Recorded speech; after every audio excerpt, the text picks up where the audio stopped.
चलो तो अभी पहले अच्छा उसका डाउट तो हो ही गया तथागत का, तो डाउट तो बता दिए। और हाँ उसका था एक तरुण का 12th देख लेते हैं क्या है उसमें। तो है ना, ये हमने लास्ट क्लास में किया था, लेकिन एक बार हम ये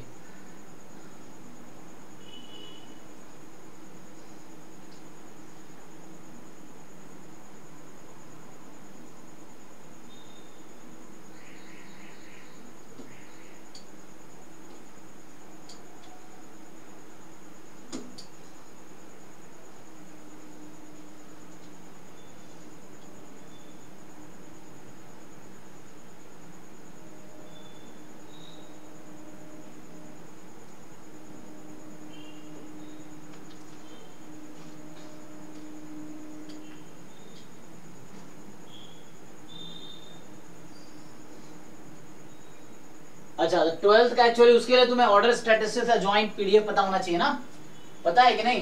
यस सर पता तो है, बट वो मतलब डबल इंटीग्रेशन वगैरह आ रही है इसमें तो प्रॉब्लम। हाँ तो डबल हम बाद में पढ़ेंगे हालांकि डबल इंटीग्रेशन, लेकिन मुझे लग रहा है कि अभी तुम्हें क्या किसी ने सॉल्व किया है कि नहीं? किसी ने भी नहीं किया? हाँ सर किया है। आंसर आया है आपका?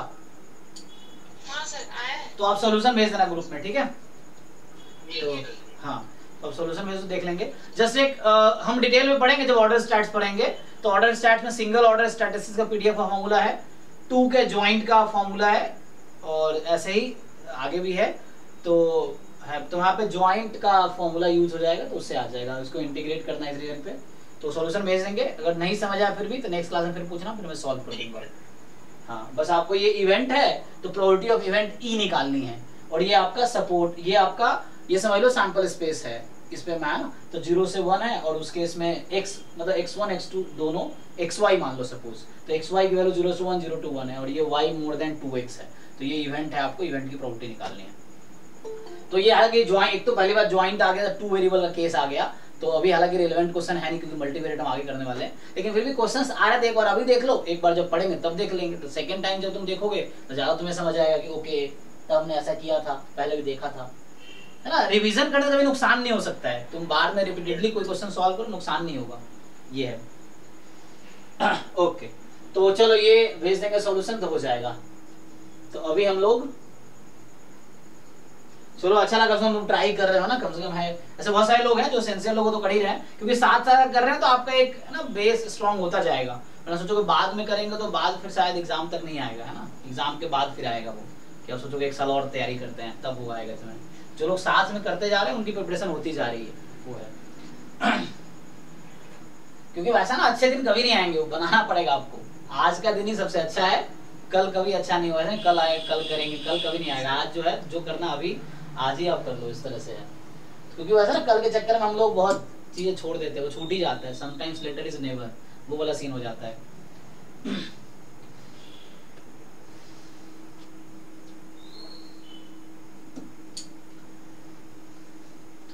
क्योंकि ये सब असाइनमेंट मैं भी बनाता हूँ ना, ये कुछ हमारे साथ जो लोग हमारे टीम में काम कर रहे हैं, कुछ लोग जो हमारे साथ हैं तो वो लोग बनाते हैं, तो उनको बहुत ज्यादा आइडिया, कभी कभी बाहर के क्वेश्चंस भी आते हैं, तो कोई दिक्कत नहीं है ना, वो भी सीख रहे हैं। तो टेस्ट में भी ऐसे काफी गलतियां, लेकिन मैं बोला हूँ गलती कम करे, है ना, क्योंकि वो प्रोफिटिंग सेक्शन नहीं कर रहे हैं, तो इसलिए। चलिए तो स्टैंडर्ड यूनिवर्सिटी में गेट का क्वेश्चन इसमें है, तो यहाँ से देख लेते हैं, जो करने लायक करेंगे, बाकी डिस्कस तो कर ही सकते हैं। चलो देखो,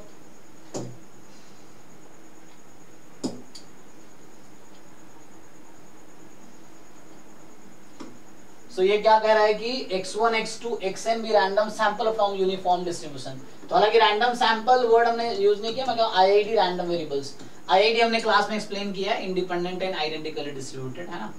तो है defined over 0 to theta, uniform है। अच्छा तो each xi is uniform 0 theta, okay, जहां पे थीटा मोर देन 0 है, n more than equal to 2 है। x1 ये भी वर्ड इंट्रोड्यूस किया हमने क्लास में। सो x1 का मतलब मिनिमम ऑफ ऑल, मतलब फर्स्ट ऑर्डर स्टैटिस्टिक्स। xn का मतलब मैक्सिमम ऑफ ऑल, मतलब nth ऑर्डर स्टैटिस्टिक्स। तो बोल रहा है then the covariance between x1 and this. तो हालांकि चलो पहले तुम मुझे कोई आइडिया बताओ, ये जो मैंने अभी पढ़ाया नहीं, ये हम आगे डिस्कस करेंगे बहुत आगे, ये जैम के, हालांकि जैम के बाहर का क्वेश्चन है ये, गेट के क्वेश्चन लेवल का है। ये 0 हो जाएगा। हाँ 0 हो जाएगा, कैसे? Ancillary statistics. हाँ बसूस थ्योरम पता होगा आप लोगों को, तो एंसिलियरी, हाँ तो ये वाला एंसिलियरी स्टैटिस्टिक्स है। और क्यों? क्योंकि आपसे मैं पूछ लूं अगर, सो ये एग्जाम में इस तरह क्वेश्चन नहीं आएंगे, ठीक है ना, क्योंकि गेट में कुछ टॉपिक एक्स्ट्रा है जो आप जानते हो। तो जो बसूस थ्योरम है ना, एंसिलरी स्टैटिस्टिक्स गेट में ही है, एग्जाम में नहीं है फिर से। लेकिन कुछ क्वेश्चन बिना नाम यूज किए आता है, जैसे ये आया हुआ एग्जाम में क्वेश्चन है, ये नहीं एग्जाम में क्या है बता देता हूँ। ये एग्जाम 2021 में ये क्वेश्चन आया, उसमें ये पूछा गया है, सेम है, यही है, रेशियो यही है। आपसे पूछा, आप चेक कर सकते हो, आपसे पूछा गया है वहां R/S लिखा हुआ है, आप चेक करना। तो एक का नाम R, एक को S रखा हुआ है, बोला है कि R/S जो है फ्री ऑफ थीटा होगा कि नहीं होगा, इस तरह कॉन्सेप्ट पे क्वेश्चन पूछा है। तो मैं यहाँ ही बताना चाह रहा था, देखो तो जो एंसिलियरी का डेफिनेशन है उस पे क्वेश्चन बना दिया, एंसिलियरी वर्ड यूज नहीं किया। उसने ये कहा कि इसका जो डिस्ट्रीब्यूशन है थीटा पे डिपेंड करेगा कि नहीं करेगा, ये क्वेश्चन एग्जाम में आया हुआ है ये 21 में। तो ये वाला सेम। तो हुआ क्या है कि जैसे xi यूनिफॉर्म 0 थीटा है, तो अगर मैं आपसे पूछूं xi अपॉन थीटा का डिस्ट्रीब्यूशन क्या है, ट्रांसफॉर्मेशन हमने किया है,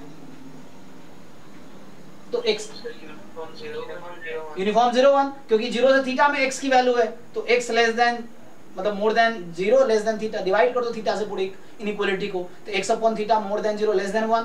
तो स्केल चेंज हो रहा है, इसको बोलते हैं स्केल चेंज हो रहा है ना। एक होता है लोकेशन चेंज करना, लोकेशन चेंज मतलब ऐड सब्ट्रैक्ट कर रहे हो तुम, लोकेशन चेंज कर रहे हो। स्केल चेंज का मतलब तुम डिवाइड कर रहे हो किसी नंबर से, तो यहाँ स्केल चेंज हो रहा है, तो यूनिफॉर्म 0 1 हो गया। अब देखो तो ये जो हमारे पास है x1 अपॉन xn, क्या मैं इसको ऐसा लिख सकता हूं x1 upon theta and xn upon theta, same बात है, इसको मैं ऐसा लिख सकता हूं कि नहीं? ओके अब यहाँ पे जो xi अपॉन थीटा है, क्या ये डिपेंड कर रहा है थीटा पे? xi अपॉन थीटा का डिस्ट्रीब्यूशन क्या थीटा पे डिपेंड करेगा, यस और नो? नो, ठीक है ना। xi अपॉन थीटा का जो, मान लो इसका नाम मैं yi रख दूं फॉर एग्जांपल, सो yi का डिस्ट्रीब्यूशन थीटा से फ्री है ना, और यही डेफिनेशन एंसिलरी का होता है। सो yi का डिस्ट्रीब्यूशन थीटा से फ्री है, तो यहाँ पे क्या होगा, इसका नाम अगर मैं रख दूं तो ये y1 हो जाएगा और ये yn हो जाएगा।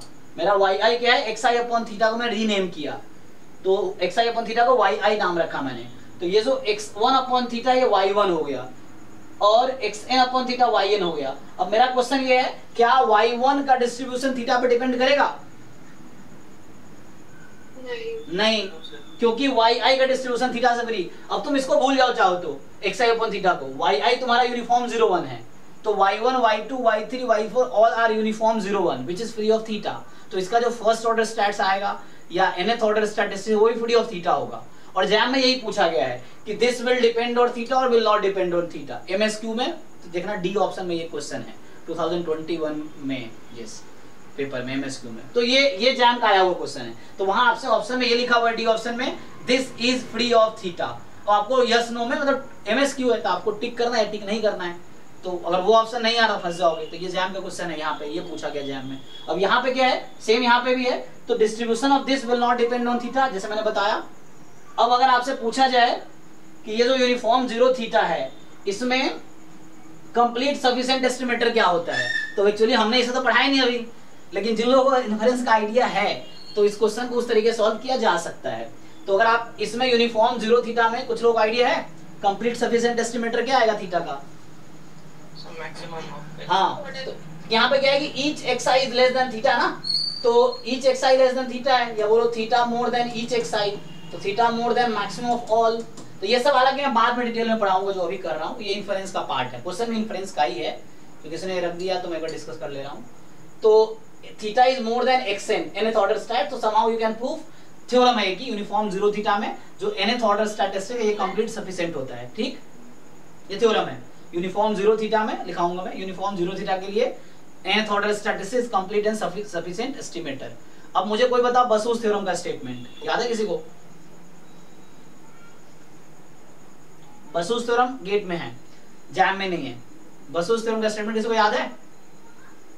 तरुण, तुम तो भाई याद होना चाहिए तुम लोगों को, जो लोग एमएससी कर चुके हैं। सुचेता सर अभी तो याद नहीं है भूल गए। हाँ, सो बसूस थ्योरम कहता है कि कंप्लीट सफिशिएंट एस्टिमेटर और एंसिलियरी स्टैटिस्टिक्स या एंसिलियरी एस्टिमेटर दोनों हमेशा इंडिपेंडेंट होते हैं।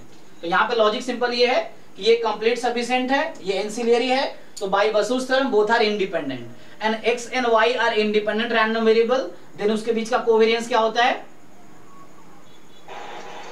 0 होता है। तो इसीलिए इस क्वेश्चन का आंसर 0 है।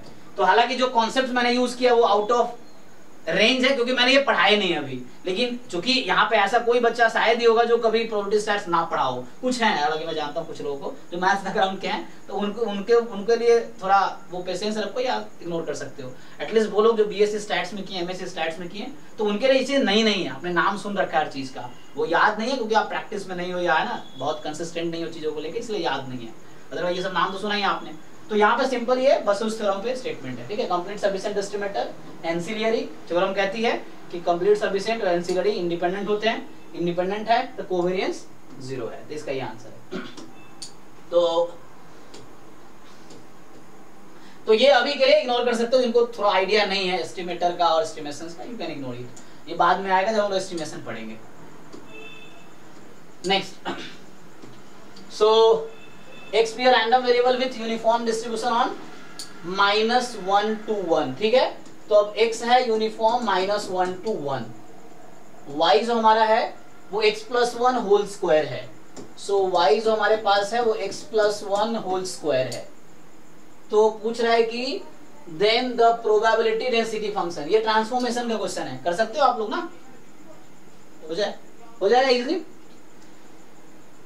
तो सिंपल है, x की वैल्यू अगर x का सपोर्ट है -1 to 1, तो x plus 1 0 से 2 होगा और x plus 1 का स्क्वायर 0 से 4 होगा। तो ये लिख ही रखा है सपोर्ट, तो सपोर्ट आपको बता दिया कि y का सपोर्ट 0 से 4 है, नहीं बता तो भी आप डिसाइड कर सकते हैं, तो आप सीधा से यूज कर लो फॉर्मूला, ठीक है ना।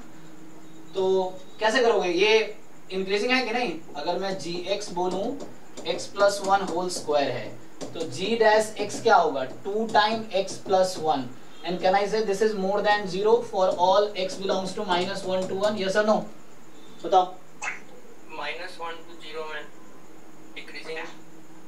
अरे भाई तुम क्या कर रहे हो, x की वैल्यू -1 से 0 है, x plus 1 की वैल्यू सॉरी -1 से 1 है, तो x plus 1 की वैल्यू कहां से कहां तक है, 0 से 2 ना, नहीं 2, तो x plus 1 तो 0 से 2 के बीच है, तो x plus 1 पॉजिटिव है, ये पॉजिटिव हो गया, तो मैं क्यों चेक कर रहा हूं।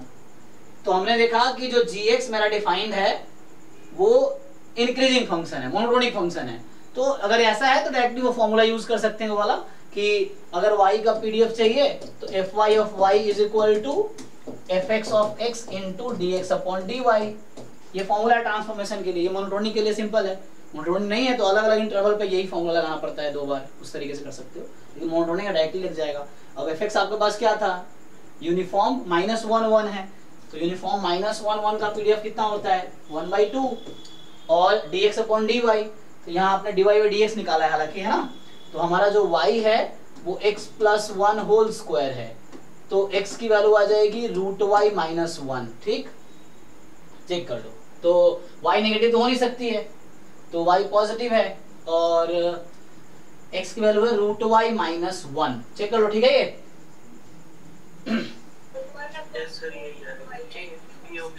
तो dx अपॉन dy, हाँ कुछ कह रहे थे आप, चल बताइए, देखता बता रहे, ठीक है बी ऑप्शन, ओके है ना, तो आप इजीली ट्राई कर सकते हो, dx अपॉन dy आ गया 1/2√y, तो 2√y, तो यहाँ से आ गया 1/2√y, तो हो गया 1/4√y, ठीक है। तो ये ट्रांसफॉर्मेशन का क्वेश्चन है, ठीक है, तो ये आपका ट्रांसफॉर्मेशन ऑफ रैंडम वेरिएबल जो था उसका क्वेश्चन है।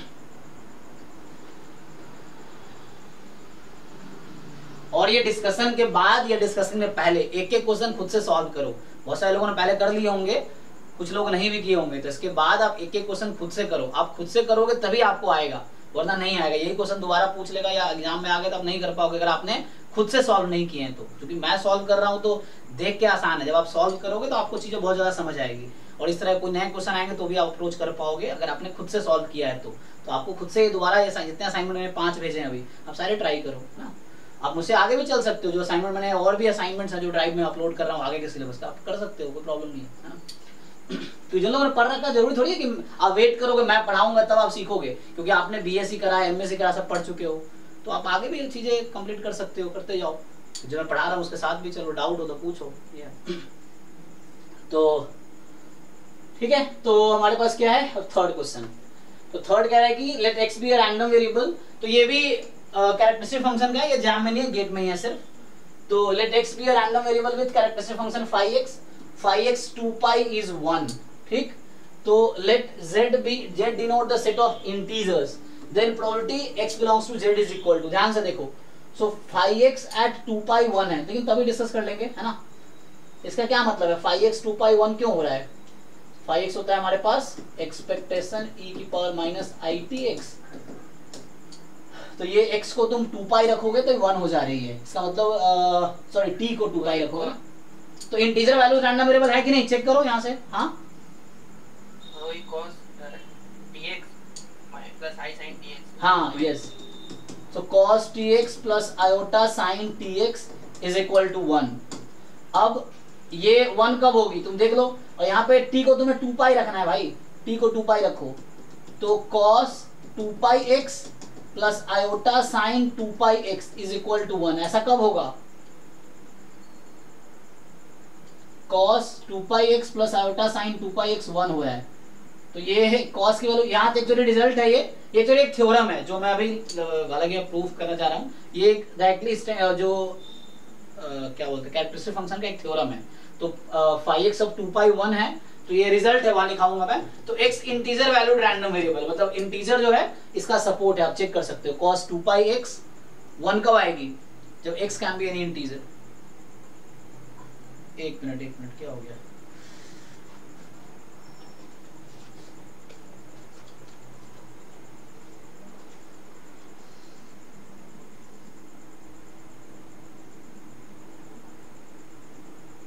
अच्छा एक मिनट, वो थोड़ा वाईफाई का वायर हिल गया इसलिए वाईफाई चला गया। एक मिनट मैं फिर से ज्वाइन करता हूँ लैपटॉप से।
ओके, ऑडिबल हूं मैं? अरे हाँ ना बोलो भाई।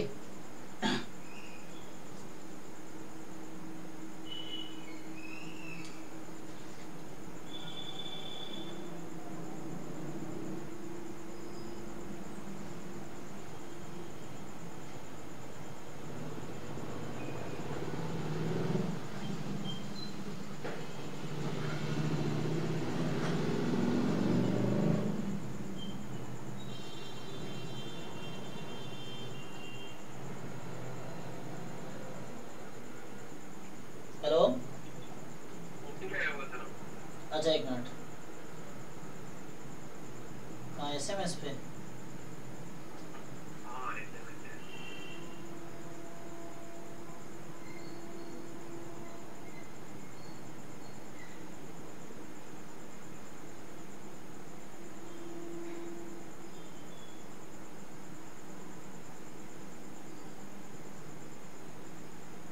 अभी तक तो नहीं दिख रहा। आधार कार्ड के मोबाइल नंबर पे आया होगा। हाँ तो आधार कार्ड का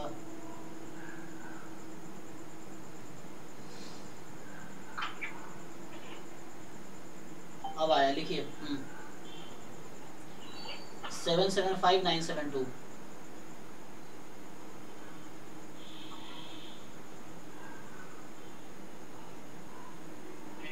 ओके थैंक यू।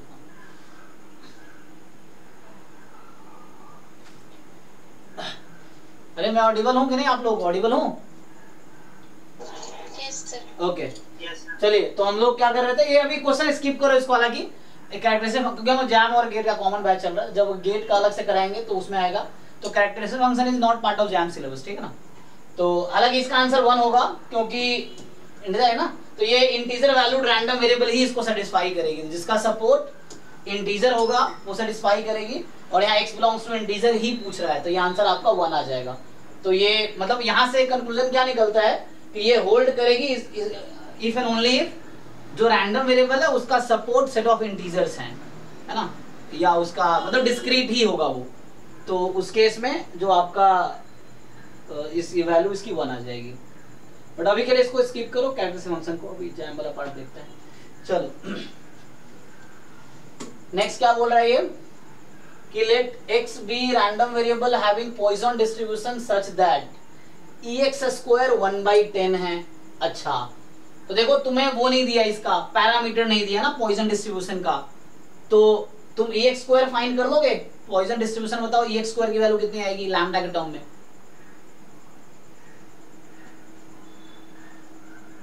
कितना होगा? Lambda plus lambda square. Okay, so lambda plus lambda square is 110। तो लैम्डा क्या होगा अब? So lambda into lambda plus 1 is equal to 10 into 11, ऐसा हो गया ना। तो लैम्डा 10 ही आएगा, ठीक, क्योंकि लैम्डा पॉजिटिव होता है। तो lambda into lambda plus 1 10 into 11 है, तो लैम्डा 10 ही हो सकता है। तो लैम्डा की वैल्यू 10 आ गई यहाँ से। अब आपसे क्या पूछ रहा है, then which of the following statement is not true? कौन सा स्टेटमेंट ट्रू नहीं है? तो अब चेक कर लेंगे, आप लोग देख लीजिए।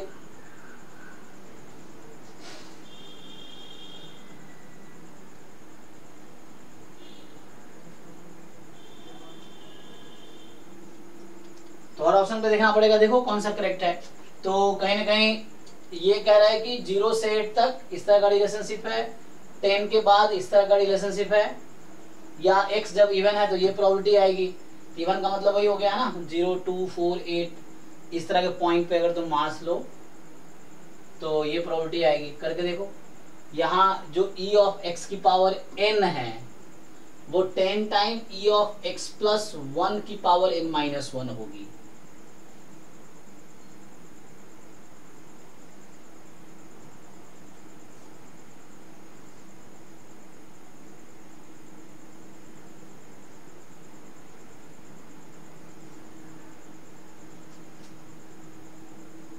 फर्स्ट तो ट्रू हो जाएगा।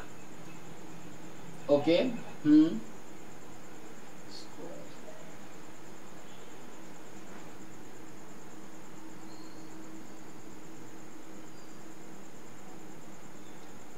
मतलब x इज पॉइसन है ना, सिंपल यहाँ पे आपको गिवन है x इज पॉइसन 10। अब आपको चेक करना है कौन सा इनमें से फॉल्स है।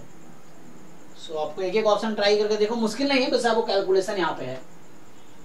तो कुछ देखो, आइडेंटिफाई करना है कौन सा फॉल्स है।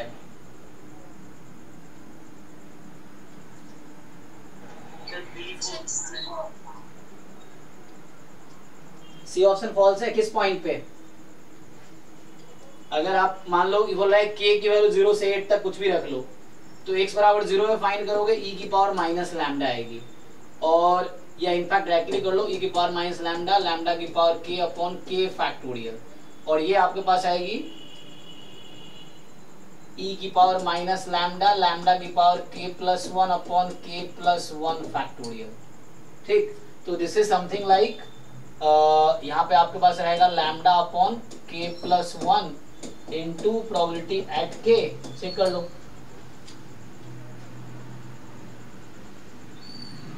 तो इन दोनों को कंपेयर करना है आपको। तो ये जो है प्रोबेबिलिटी एट k है, सो आप चेक करो इन दोनों में क्या रिलेशन है, ये क्वांटिटी और ये क्वांटिटी, मतलब ऐसा है x बराबर k प्लस 1 जो है this is lambda by k plus 1 time x बराबर k। ये रिलेशनशिप होता है पॉइसन में, आप जानते हो, ये थ्योरम भी है कि if any discrete random variable satisfy this condition then it is Poisson, और if it is Poisson then they will satisfy this, if and only if, है ना। सो ये रिलेशन होता है, मतलब अगर हर n के लिए हो तो यहाँ फिक्स कर रखा है, तो अब इनइक्वालिटी के लिए वो कर रखा है। इन जनरल ये ट्रू है ना, ये इन जनरल ट्रू है, for k you take 0 to this. अब ये देख लो, तो ये क्वांटिटी ये कहना चाह रहा है लेस देन, है ना, वो लेस देन हो जाएगी, दिस इज मोर देन, है। सो k अगर 0 है तो वैल्यू क्या रहेगी, लैम्डा, लैम्डा इज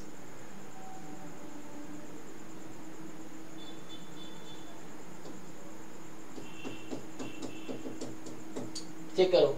सो ये quantity more than probability of k कब होगी, जब lambda upon k plus 1 more than 1 है, ये ना। मैं एक्चुअली सी पे भी चेक कर रहा हूँ, CD को, तो CD में ना यहाँ पे सेम बस इनइक्वालिटी देखनी है आपको।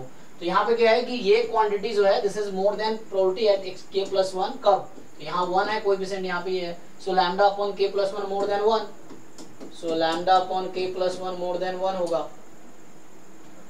सो इसका मतलब है lambda more then k plus 1 and lambda तुम्हारा 10 है, तो 10 is more then k plus 1, तो यहाँ से 9 मोर देन k, मतलब k लेस देन 9, तो k लेस देन 9, तो ये तो ट्रू लग रहा है, तो ये तो ऑप्शन ट्रू है, ये भी ट्रू है, ठीक है।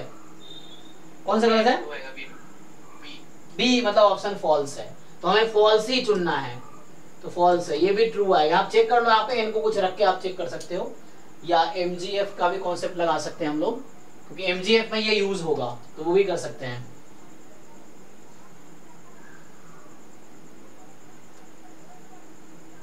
या इनको आप कुछ रख के ना उसको चेक कर सकते हो, कुछ है ना, इंडक्शन से ट्राई कर सकते हो, इनको 1 रख के वेरीफाई कर लो, 2 रख के वेरीफाई कर लो, तो उस तरीके से ट्रू हो जाएगा। तो बी ही फॉल्स है ना, तो तुम इवन पे प्रोबेबिलिटी निकाल लो एक बारी। सो ये तो यहाँ से तुम्हें दिख जाएगा, ये रिलेशनशिप है। तो 0 से k की वैल्यू 0 से 8 में क्या हो रहा है कि दिस क्वांटिटी विल बी, यहाँ देख लो, है ना, जब k 9 से छोटी है तो ये मोर देन दिस है, जैसे ये लिखा हुआ है, तो ये दोनों ट्रू है एक्चुअली, इस रिलेशनशिप से आप वेरीफाई कर सकते हो। अब बचा ए और बी, तो बी में इवन में प्रोबेबिलिटी निकाल लो, 0 प्लस 2 इस तरह से प्रोबेबिलिटी निकाल के समेशन, सीरीज का समेशन कर लो, कर सकते हैं ना। अगर बी जिसको वेरीफाई करना हो किसी को, तो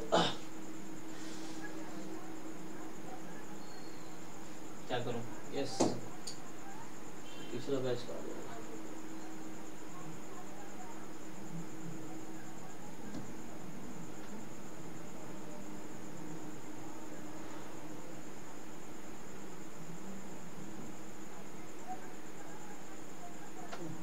आ गया ना, ओके, कोई बात नहीं, चलो।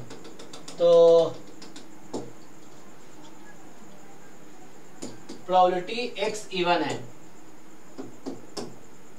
ना, प्रोबेबिलिटी x इज इवन, तो मतलब तुम, इसका मतलब है x बराबर 0 प्लस x बराबर, है ना, 2, या ऐसा कर लो, प्रोबेबिलिटी x बराबर 2k summation k from 0 to infinity, ऐसा भी कर सकते हो। अब ये समेशन फाइंड करना मुश्किल है क्या, अब कर लोगे फाइंड एक्चुअली, ठीक है। x बराबर 2k रख लो और k की वैल्यू 0 से इंफिनिटी हो गई, सो इस तरह से। तो यहाँ पे e की पावर माइनस लैम्डा, लैम्डा की power 2k upon 2k factorial, यही है। अब समेशन तो k पे है, तो e की पावर माइनस लैम्डा आउट कर सकते हो। अब समेशन k लैम्डा की power 2k upon 2k factorial, k की वैल्यू है 0 से, तो ये तो इजी है ना फाइंड करना, किसका एक्सपेंशन हो जाएगा ये? So ये e to the power minus lambda plus e to the power lambda by 2 minus plus lambda whole upon 2, ये आ जाएगा ना। तो ये आ गया 1/2 और यहाँ से आ जाएगा 1 प्लस ई की power minus 2 lambda. yes sir okay check कर लो जी, ये सीरीज का समेशन इजीली आप e की पावर x का समेशन जानते हो और e की पावर माइनस x का भी समेशन जानते हो, उसको ऐड कर लो।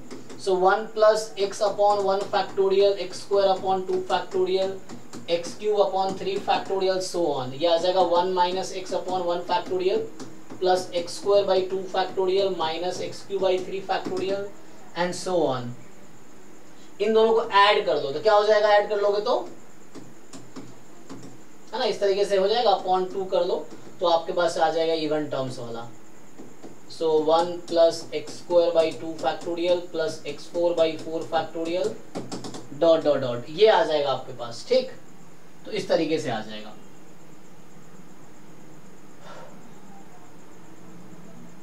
तो यही यहाँ पे चाहिए हमें। ठीक है, देने में यहाँ पे क्या दे रखा है, तो नीचे माइनस लगा रखा है क्या, तो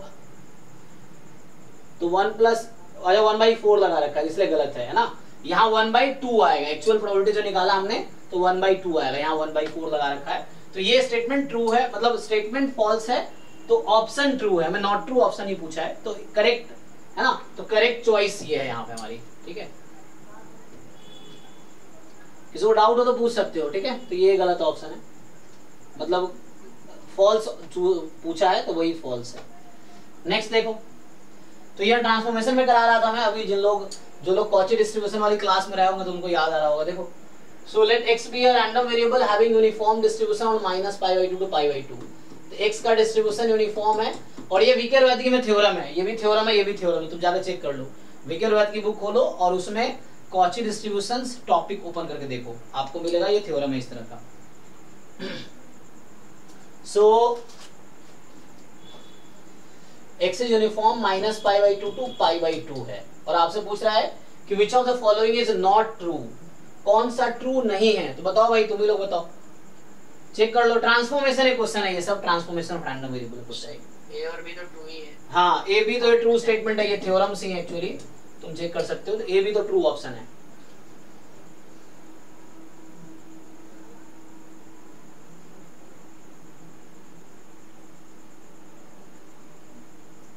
देखो ये भी क्या ही किया, थोड़ा सा तुम्हें घुमा दिया, देखो कितना आसान है। तो यहाँ पे तुम्हारा x जो है यूनिफॉर्म -π/2 से π/2 है। पहले यहाँ तक पहुंचो जरा। तो मैं अगर तुमसे पूछ लूं यहाँ से कि x अपॉन पाई का डिस्ट्रीब्यूशन क्या है,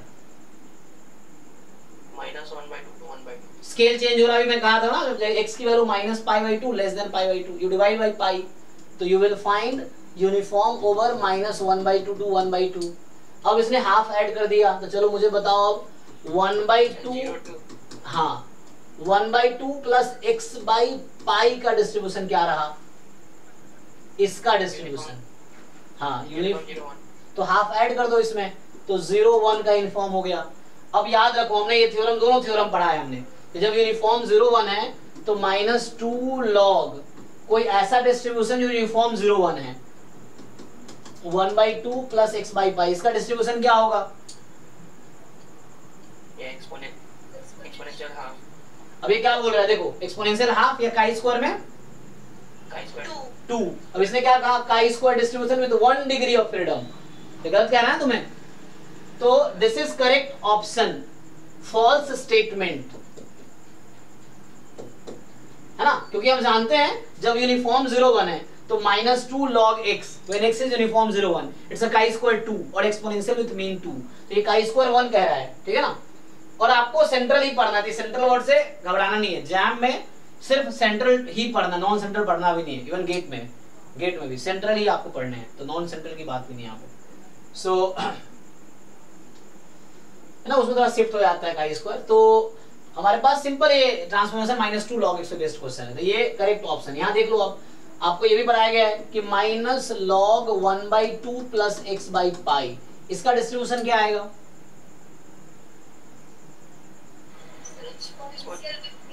एक्सपोनेंशियल विद मीन 1। ठीक है, तो एक्सपोनेंशियल विद मीन 1, तो क्या है ये डिस्ट्रीब्यूशन का mgf ये होगा तो चेक करो ये किसका एमजीएफ है, क्या एक्सपोनेंशियल 1 का है कि नहीं? यस, तो दिस ऑप्शन इज ट्रू, मतलब ऑप्शन का स्टेटमेंट ट्रू है। तो स्टेटमेंट इज ट्रू, स्टेटमेंट, ये दोनों थ्योरम ही है।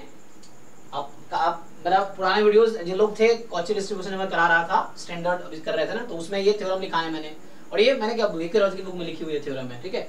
सो ये स्टेटमेंट है, थ्योरम ही है दोनों, तो ये तो एज ए थ्योरम है। अब याद रहेगा तो ठीक है, नहीं है तो प्रूफ भी कर सकते हो, मुश्किल नहीं है प्रूफ करना।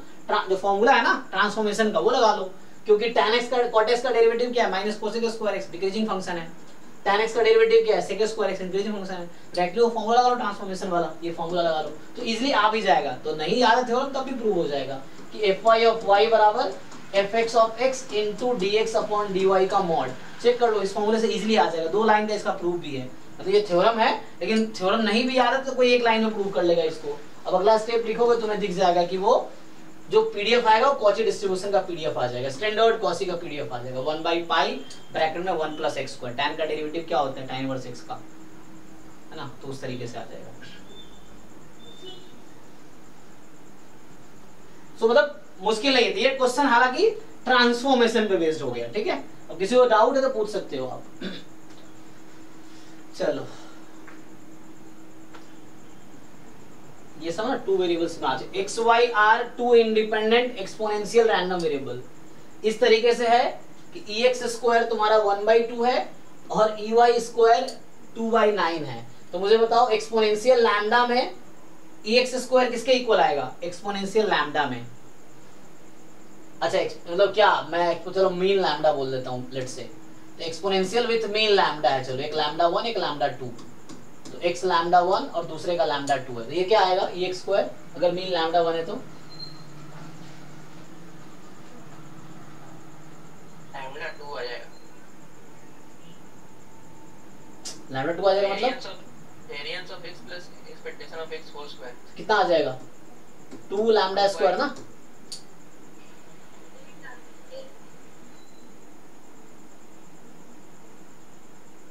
अरे एक्सपोनेंशियल जिसका मीन लैम्डा उसका वेरिएंस कितना होता है? मीन लैम्डा है तो हाँ, अगर मीन लैम्डा तो वेरिएंस कितना होगा? लैम्डा²। तो ex² कितनी हो जाएगी? लैम्डा² प्लस लैम्डा² ना। ex² याद रखा ना हमें, तो नहीं वो कौन सा एक्सपोनेंशियल है वो ना देखना पड़ेगा। मैं बोल रहा हूँ मीन लैम्डा है। हाँ तो इसके लिए 2 लैम्डा। हाँ मतलब तुम एक अपने हिसाब से फिक्स करना है, तो नहीं बोला इसने, वैसा कुछ बोला नहीं हमने। आप देख लेंगे हम कौन सा लेना चाहते हैं। सो यहाँ नोटेशन थोड़ी यूज कर रहा है एक्सपोनेंशियल लैम्डा, उसने लैम्डा थोड़ी दिया, तो मैंने अज्यूम किया, तो अपने हिसाब से सोचेंगे। अगर वो देता फिर मैं सोचता कौन सा वाला पीडीएफ है। तो यहाँ पे तो मैं खुद इंट्रोड्यूस कर रहा हूँ, तो मैं मीन लैम्डा ले रहा हूँ अपनी मर्जी से। तो मीन लैम्डा ले रहा हूँ तो x² आ जाएगा 2 लैम्डा² 1/2। तो लैम्डा की वैल्यू कितनी आ गई? यहाँ से लैम्डा² की वैल्यू आ जाएगी 1/4। सो लैम्डा की वैल्यू कितनी आ जाएगी? 1/2, क्योंकि लैम्डा हम पॉजिटिव लेते हैं ना। एक्सपोनेंशियल है या पॉइसन है, इन सब में पैरामीटर पॉजिटिव ही है, लैम्डा पॉजिटिव ही है, तो लैम्डा हाफ हो गया। सिमिलरली यहाँ से बोल दो वो लैम्डा लेते इसको म्यू ले लेते हैं, एक्सपोनेंशियल विथ मीन म्यू बोल देते हैं y को। तो ये कितना आ जाएगा? 2 μ² = 9/2। तो म्यू इज इक्वल टू कितना आ जाएगा? 3/2। चेक कर लो। तो मतलब y is exponential with mean mu और x is exponential with mean lambda. तो ये आ गया। अब ये बताओ इंडिपेंडेंट दे रखा है मुझे और मुझे पूछ रहा है इसकी प्रॉपर्टी बताओ। तो ये वैसे क्वेश्चन नहीं हो गया जो अभी 12th क्वेश्चन पिछले असाइनमेंट का पूछ रहा था तरुण। हाँ भाई, वहां क्या था? ऑर्डर स्ट्रैटेजी था, बस सेम ही कॉन्सेप्ट था। वहां भी x3 मोर देन 2x1 कुछ इस तरह से था। यहाँ भी ऐसा ही है, x1 लेस देन। तो ये इवेंट हो गया तुम्हारा। तो तुम्हारा सपोर्ट क्या है यहाँ पे? एक्सपोनेंशियल है 0 से इंफिनिटी 0 से इंफिनिटी xy बोल दो। तो ये पूरा सपोर्ट है फर्स्ट क्वाड्रेंट। अब उसमें इसका ग्राफ बना लो, x बराबर 2y का ग्राफ बना लो, ठीक है। तो y को 1 रखोगे x2 हो जाएगी, है ना। तो इस तरह ग्राफ हो गया। x लेस देन 2y है, x लेस है y ज्यादा है, तो ये वाला डिजाइन आएगा, है ना। सो ये तुम्हारा इस रीजन पे इंटीग्रेट कर लो ज्वाइंट पीडीएफ को। तो क्या करना क्या है यहाँ पे? डबल इंटीग्रेशन ज्वाइंट पीडीएफ क्या होगा? एक का होगा लैम्डा e की पावर माइनस लैम्डा x, एक होगा म्यू e की power minus mu y dx dy। Integrate करो इस रीजन पे, x लेस देन 2y। तो यहाँ पे देखो दो चीजें हैं, एक तो डबल इंटीग्रेशन हमें करना है इंटीग्रल कैलकुलस में, अगले क्लास में करेंगे तो उसमें ये सब आ जाएगा। दूसरी बात ये सब एक्चुअली ज्वाइंट, मैं यहाँ देखो अब मैं क्या किया, दोनों को पीडीएफ का प्रोडक्ट कर दिया, क्योंकि थोड़ा बहुत इंट्रोड्यूस मैं क्लास में कर चुका हूँ जब हम स्टैंडर्ड यूनिट पढ़ रहे थे कि इंडिपेंडेंट रैंडम वेरिएबल जो ज्वाइंट पीडीएफ है, probability of a intersection b is equal to pa into pb, same यहाँ पे भी हो रहा है क्योंकि दोनों रैंडम वेरिएबल इंडिपेंडेंट है, तो probability of a intersection b is equal to pa into pb। तो xy का जो इंटरसेक्शन मतलब ज्वाइंट डिस्ट्रीब्यूशन होगा वो x का पीडीएफ इनटू y का पीडीएफ हो जाएगा, सेम यहाँ पे हो रहा है। तो हो गया, इसको इंटीग्रेट कर दो, ये तुम्हारा इवेंट e है, इवेंट e पे प्रोबेबिलिटी निकालनी है, तो इस रीजन पे आपको इंटीग्रेशन करना है, डबल इंटीग्रेशन। तो अगले क्लास में हम कुछ क्वेश्चन सॉल्व करेंगे, डबल इंटीग्रेशन के टॉपिक समझेंगे, मेन तो प्रैक्टिस ही है डबल इंटीग्रेशन में, थ्योरी बहुत ज्यादा है भी नहीं। तो वन वेरिएबल का इंटीग्रेशन हमारा हो भी गया, पहले बेसिक देखा था, फिर इम्प्रॉपर हो गया, बीटा गामा फंक्शन है मेनली, और 11-12 वाला डिवाइस कर लो बस, 11-12 वाला बेसिक इंटीग्रेशन क्योंकि यूज होगा वो।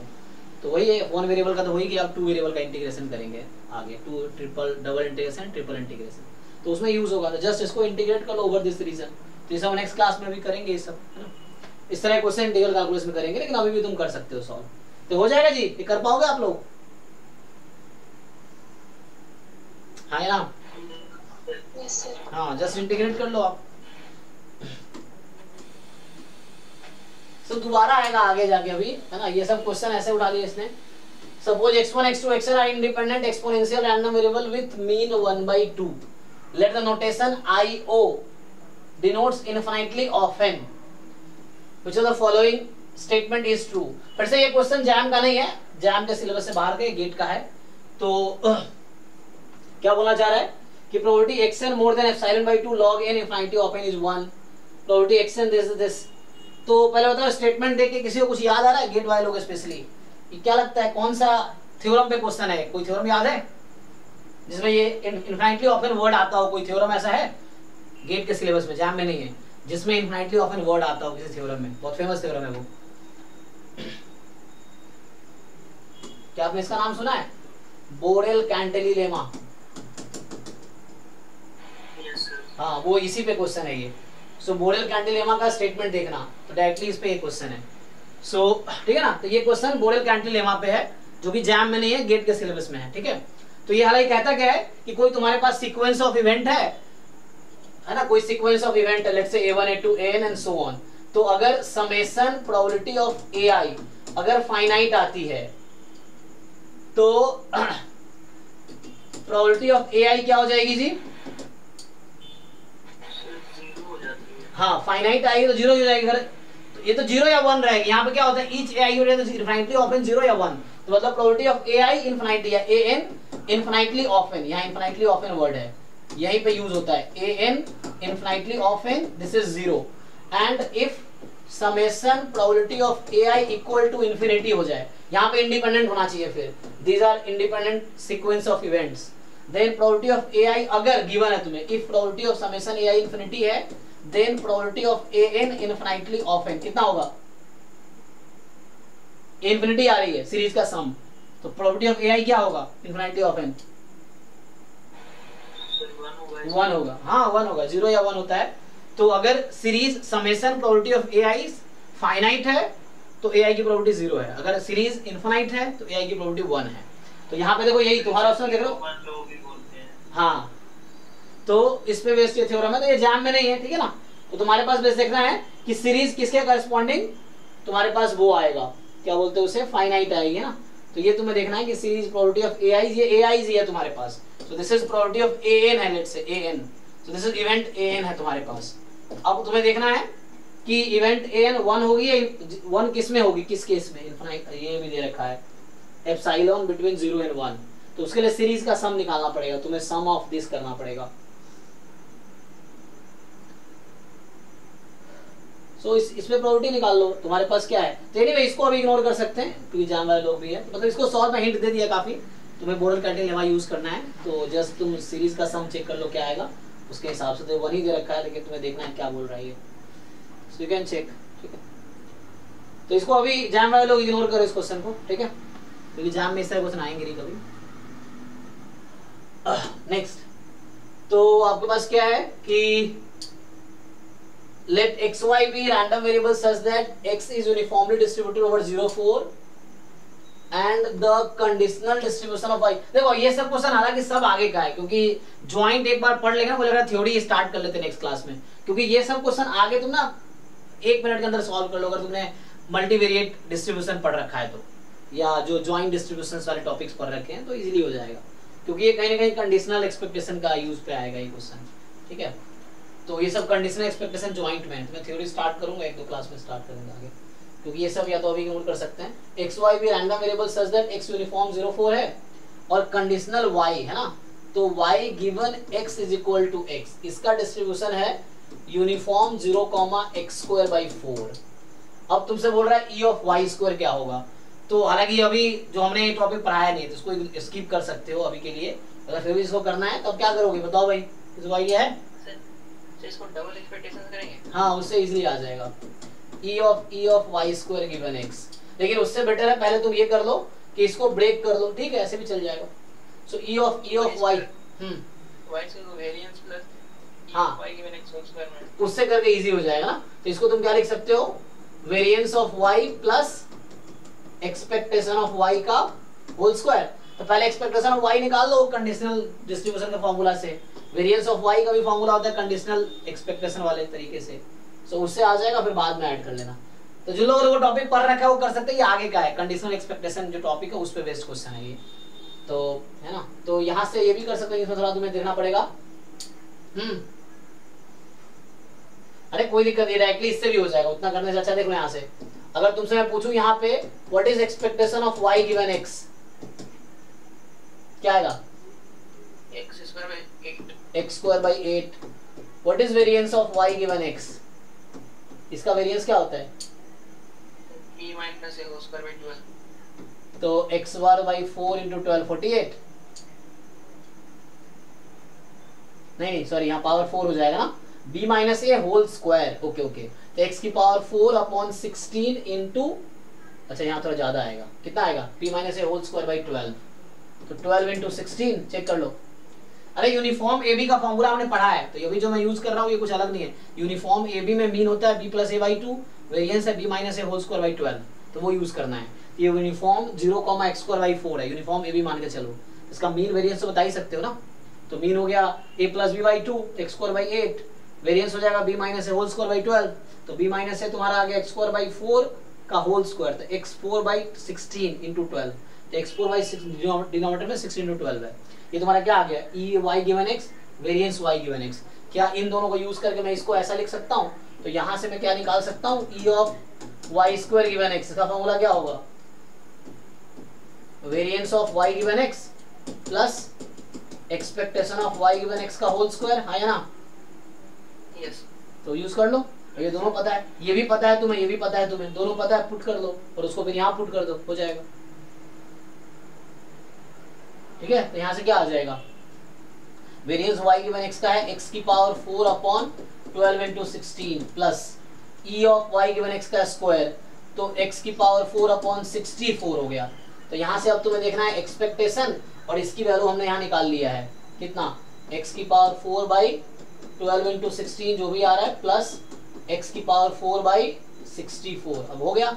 अब x का डिस्ट्रीब्यूशन ऑलरेडी दे रखा है, x का यूनिफॉर्म 0 4 है, x अकेला जो है यूनिफॉर्म 0 4 है। ठीक है, तो ये सब अभी के लिए वो लोग इग्नोर कर सकते हैं, नहीं पढ़ा है टॉपिक, ठीक है, बाकी बाद में ये दोबारा रिपीट करूंगा मैं अभी फिर से ये सब क्वेश्चन, तो यहां से आप इजीली आ जाएगा आपका आंसर। ठीक है, तो इससे सॉल्व कर लो, अब इजी हो गया, इंटीग्रेशन कर लो चाहो तो, जैसे भी समझ आ रहा है तो हो जाएगा ये। ठीक है, ये तो मैंने क्वेश्चन पहले क्लास में डिस्कस किया था, ये क्वेश्चन ना CDF वाले क्वेश्चन। तो ये क्या कह रहा है कि let phi denote the CDF of standard normal random variable, ये नोटेशन है इसका। If the random variable x has the CDF this, तो ये x का CDF है और ये इस फॉर्म में लिखा गया है, मतलब फाई के हेल्प से डिफाइन किया गया है x का CDF। अब ये पहले भी क्लास में डिस्कस कर चुका हूं, मैं दोबारा डिस्कस कर रहा हूं, है ना, और ये आगे भी डिस्कस होगा, तीसरी चौथी बार भी डिस्कस होगा अभी, है ना, चौथी पांचवी बार भी डिस्कस होगा क्लास में, एंड तक एग्जाम तक डिस्कस होगा, तब तक तुम्हें समझ आ जाए कॉन्सेप्ट क्या यूज हो रहा है यहाँ पे। मतलब जिन लोगों का दिमाग थोड़ा स्लो है उनके लिए, या जिन लोगों को पहली बार पढ़ रहे हैं, अदरवाइज एक बार में समझ आ गया होगा लोगों को। चलिए ट्राई करके देखिए। तो आपको क्या कह रहा है ये कि which of the following statement is true, कौन सा स्टेटमेंट ट्रू है। तो फाई के बारे में एक इंफॉर्मेशन ये है कि फाई हाफ जो होता है, सॉरी फाई जीरो जो होता है वो हाफ होता है ना, ये आप लोग ऑलरेडी जानते हैं क्योंकि फाई क्या होता है सीडीएफ है। तो standard normal random variable zero के अबाउट सिमेट्रिक है, तो जीरो से लेस देन की प्रोबेबिलिटी हाफ है, जीरो से मोर देन की प्रोबेबिलिटी हाफ है। तो CDF at zero is half in case of standard normal random variable. तो अब देख लो ये तो इजी है। तो पूछ रहा है कौन सा ऑप्शन ट्रू होगा, बताओ भाई।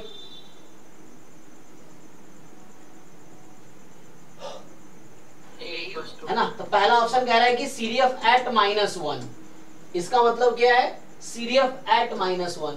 तो आप ये चेक करो ये जो x की जगह -1 है किस कैटेगरी में है, ये इस कैटेगरी में है या इस कैटेगरी में है, तो ये इस कैटेगरी में आ रहा है -1, तो ये यूज करेंगे हम। तो हम लिखेंगे फाई -1 + 1, तो फाई 0, और मैंने कहा स्टैंडर्ड नॉर्मल में ये फॉर्मूला है फाई 0 हाफ, तो ये आ गया हाफ, और ये भी हाफ ही कह रहा है, तो यही ऑप्शन ट्रू है। चूंकि सिंगल करेक्ट है तो बाकी चेक करने की जरूरत है नहीं। ठीक,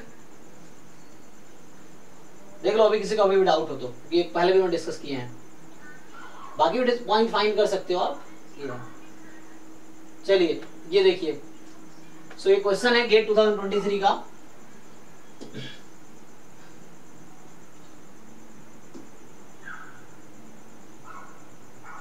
ये बोल रहा है कि let x be a random variable having Poisson distribution with mean lambda more than 0, then 1 upon expectation of 1 upon x plus 1 given x more than 0।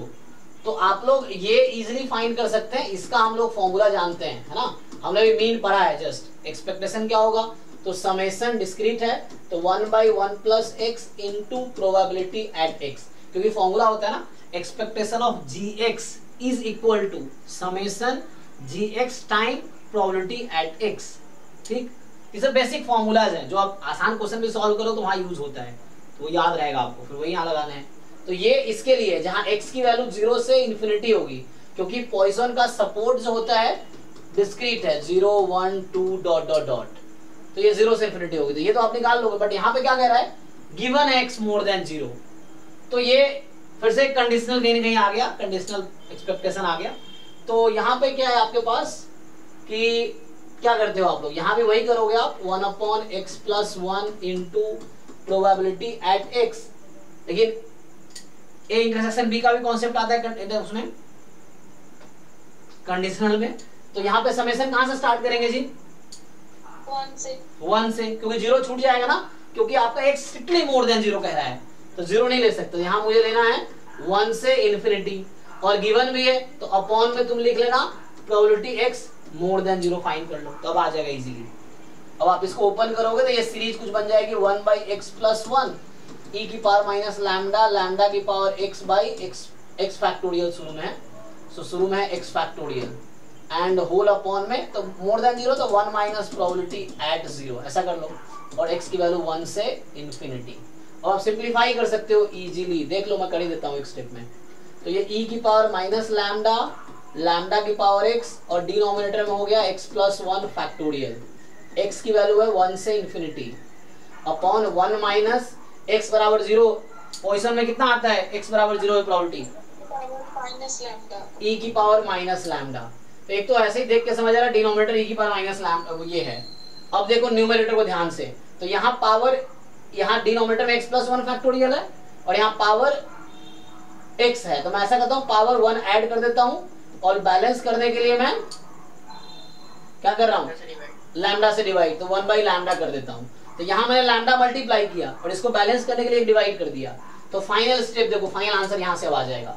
अगर मैं x प्लस 1 को y बोल दूं, अब ध्यान दीजिए, अगर मैं x प्लस 1 को y बोल देता हूं तो x की वैल्यू 1 से स्टार्ट हो रही है यहाँ पे, ओके, तो क्या होगी चेक करो आप, तो x प्लस 1 को मैं रीनेम कर दे रहा हूं, ठीक है, x की वैल्यू 1 से स्टार्ट हो रही है, न्यूमरेटर की बात कर रहा हूं, तो x प्लस 1 की वैल्यू कहां से स्टार्ट होगी 2 से, क्योंकि x 1 से स्टार्ट हो रही है, x स्टार्टिंग विद 1, तो मैं रीनेम कर रहा हूं, ध्यान दो, तो न्यूमरेटर में लिख रहा हूं y, मैं x प्लस 1 को रीनेम कर दे रहा हूं y से, तो y फ्रॉम 2 टू इन्फिनिटी और ये हो गया e की पावर माइनस लैम्डा, लैम्डा की power y upon y factorial. अब आप पहचान पा रहे होंगे, और एक लैम्डा बाहर भी इंटू किया तो उसको बाहर बुला लो तो यहाँ आ जाएगा वो। अब देख लो ये किसका पीएमएफ है, पोजीशन का ही, ठीक। तो अगर ये 0 से इन्फिनिटी होता इसकी वैल्यू कितनी हो जाती न्यूमरेटर की, अगर ये y 0 से इन्फिनिटी होता तो न्यूमरेटर की वैल्यू कितनी हो जाती 1 बाय डेफिनेशन ऑफ पीएमएफ, कि पीएमएफ का समेशन ओवर होल सपोर्ट 1 होता है। लेकिन मुझे 2 पॉइंट कम दिख रहा है, मतलब y की वैल्यू 0 और y की वैल्यू 1 नहीं है, तो ऐड सबट्रैक्ट कर लो तो हो गया। तो यहाँ क्या करोगे आप, यू जस्ट डू व्हाट, 1 हो जाएगा। तो 1 तब होता जब y 0 से इन्फिनिटी होता, तो मेरे पास 0 और 1 नहीं है तो मैंने ऐड कर दिया, फिर उसको बैलेंस कर दूंगा अब मैं। तो बैलेंस करने का मतलब सबट्रैक्ट कर दो तो इसकी वैल्यू 0 पे कितनी आती, अगर y को मैं 0 रखता हूँ तो वैल्यू कितनी आएगी, तो e की पावर माइनस लैम्डा। y को अगर मैं 1 रखता हूँ तो वैल्यू कितनी आएगी, e की power minus lambda into lambda, और अपॉन में है लैम्डा 1 माइनस e की पावर माइनस लैम्डा। चेक कर लो जी आप लोग, तो ये ए ऑप्शन आ गया, हाँ है ना, ये आया ना, ठीक है देख लो।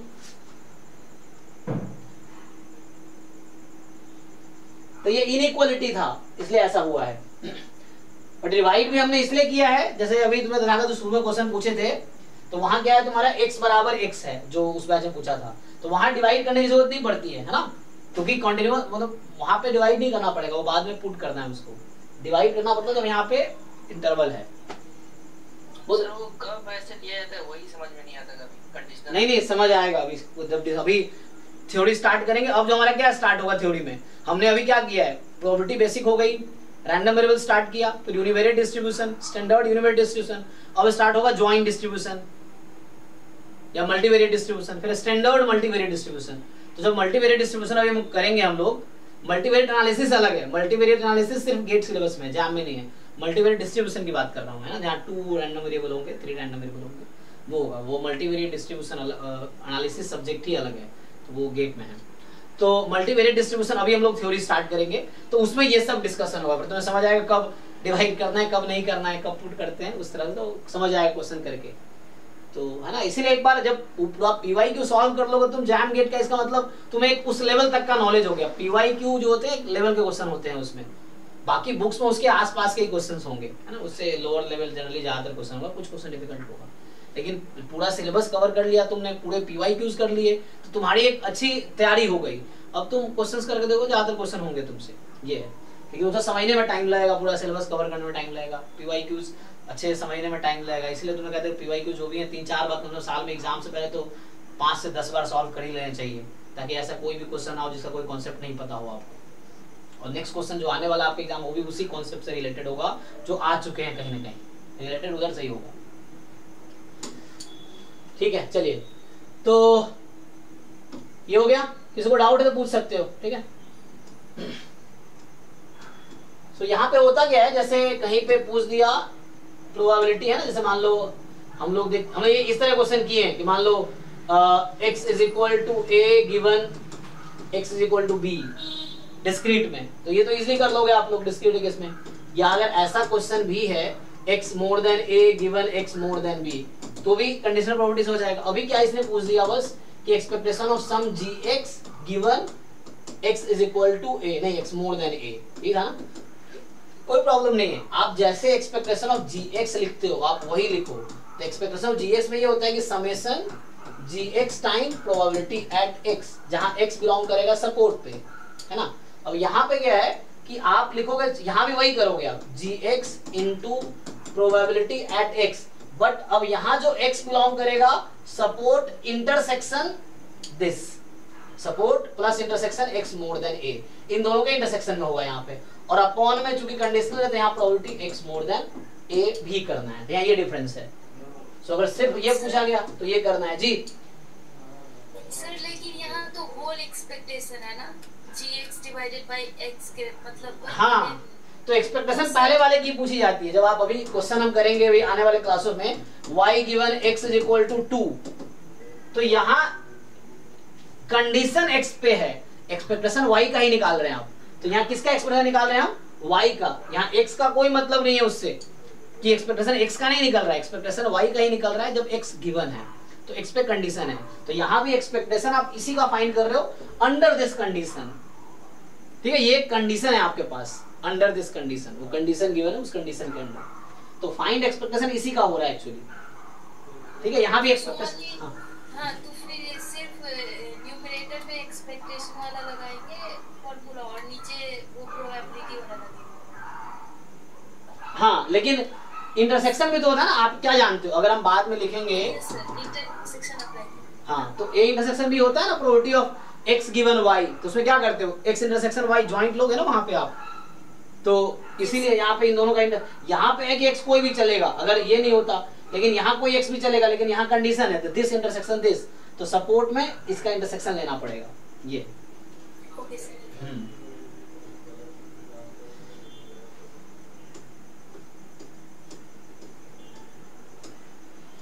चलिए ये भी आसान क्वेश्चन है, ट्रांसफॉर्मेशन बेस्ड क्वेश्चन है ये, ठीक है, सो this is based on transformation. तो ये कह रहा है कि आपके पास कि एक्स रैंडम वेरिएबल है विद पीडीएफ दिस, तो यहाँ से आपको दिख रहा है कि एक्स का डिस्ट्रीब्यूशन क्या है एक्सपोनेंशियल 1, ठीक, एक्सपोनेंशियल 1 है, ओके, और बोल रहा है कि तो एक्स मुझे पता है एक्सपोनेंशियल 1 है, तो यूनिफॉर्म ए बी डिनोट कर रहा है uniform distribution over A B, तो which of the following is are true, is are लगा हो मतलब ये एमएसक्यू है, मल्टीपल सेलेक्ट। देखो जैम के एग्जाम में फिक्स कर रखा है कि 31 to 40 ही एमएसक्यू होगा, गेट में ऐसा नहीं है, गेट में क्या है वो कोई फिक्स नहीं कर रखा, ये एमसीक्यू ये एमएसक्यू एनएटी वो मिक्स रहता, हो सकता है 31 नंबर क्वेश्चन एमएसक्यू हो, 30 दूसरा कई बार है ना रैंडम भी रहता है, तो वहां उन्होंने ऐसा फिक्स नहीं किया है कि इस क्वेश्चन से, वहां लिखा रहता है जैम के पेपर में अलग से, लेकिन गेट में ऐसा लिखा हुआ नहीं है कि ये क्वेश्चन एमसीक्यू है ये एमएसक्यू है ये एनएटी है, तो आपको खुद ही डिसाइड करना पड़ेगा देख के। गेट में जैम में अलग से फिक्स कर रखा है कि 1 to 30 एमसीक्यू है, एक ही करेक्ट होगा, 31 to 40 एमएसक्यू है, मोर देन 1 करेक्ट हो सकता है, 40 to 6 41 to 60 numerical answer type है जहां नंबर्स आंसर आएंगे, तो वो जैम में फिक्स कर रखा है, गेट में नहीं। चलिए तो देखते हैं कौन सा करेक्ट है, तो मेरे पास इंफॉर्मेशन बस ये है कि x जो है एक्सपोनेंशियल 1 है, तो इसका पीडीएफ तो आपको दे ही रखा था e की पावर माइनस x है, बताइए जी इसका सीडीएफ कितना आएगा, 1 minus e to the power minus 6। So 1 minus e raised to the power minus x, और आप लोग क्या जानते हैं सीडीएफ का डिस्ट्रीब्यूशन क्या होता है यूनिफॉर्म 0 1, तो उस लॉजिक से आपका ये बी वाला ऑप्शन क्या हो गया, ट्रू या फॉल्स, बी ऑप्शन, तो बी आउट हो गया। और आप जानते होंगे अगर मेरा x यूनिफॉर्म 0 1 है तो 1 minus x क्या होता है यूनिफॉर्म 0 1, ये थ्योरम है कि अगर आपका x यूनिफॉर्म 0 1 है तो 1 minus x भी यूनिफॉर्म 0 1 ही होगा, क्योंकि x का वैल्यू अगर 0 से 1 में है तो 1 minus x भी 0 से 1 में ही होगा, है ना, उस तरीके से, तो 1 minus x का डिस्ट्रीब्यूशन भी यूनिफॉर्म 0 1 है। तो अगर ये यूनिफॉर्म 0 1 है तो आपको पहला ऑप्शन देख के क्या समझ आ रहा है, ध्यान दीजिए, तो अगर fx का डिस्ट्रीब्यूशन यूनिफॉर्म 0 1 है तो 1 minus fx का डिस्ट्रीब्यूशन क्या होगा जी, यूनिफॉर्म 0 1। अब आप देख लो आपको fx यहां से पता चल चुका है, तो 1 minus fx क्या है, हालांकि कुछ और नहीं, e की पावर माइनस x ही है, तो इसके हिसाब से पहला ऑप्शन क्या हुआ, ट्रू या फॉल्स, ऑप्शन ए। तो इसने कहा है -1 0 कह रहा है, ये तो ये तो गलत हो गया, तो पहला ऑप्शन भी गलत हो गया। अच्छा एक मिनट मैं चेक करना पड़ेगा ना, सॉरी अभी हमने किसका नहीं, अच्छा ठीक है ना, ये e की पावर माइनस x है, हाँ चेक करो अगर सही लिखा ना, e की पावर माइनस x को ये लिख सकते हैं, हाँ या ना, तो 1 minus fx ओके है, ठीक है, यस सर ओके, हाँ ओके ना, क्योंकि e की पावर माइनस x जो हमारा 1 minus fx लिख सकते हैं, ओके।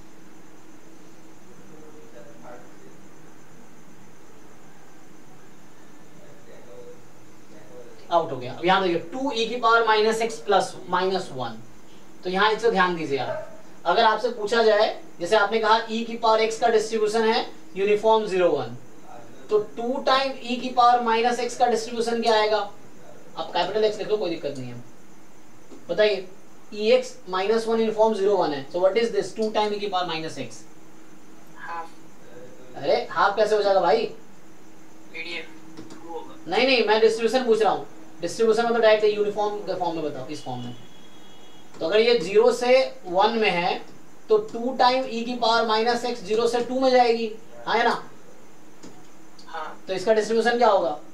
यूनिफॉर्म 0,2। हाँ 0 2 हो गया।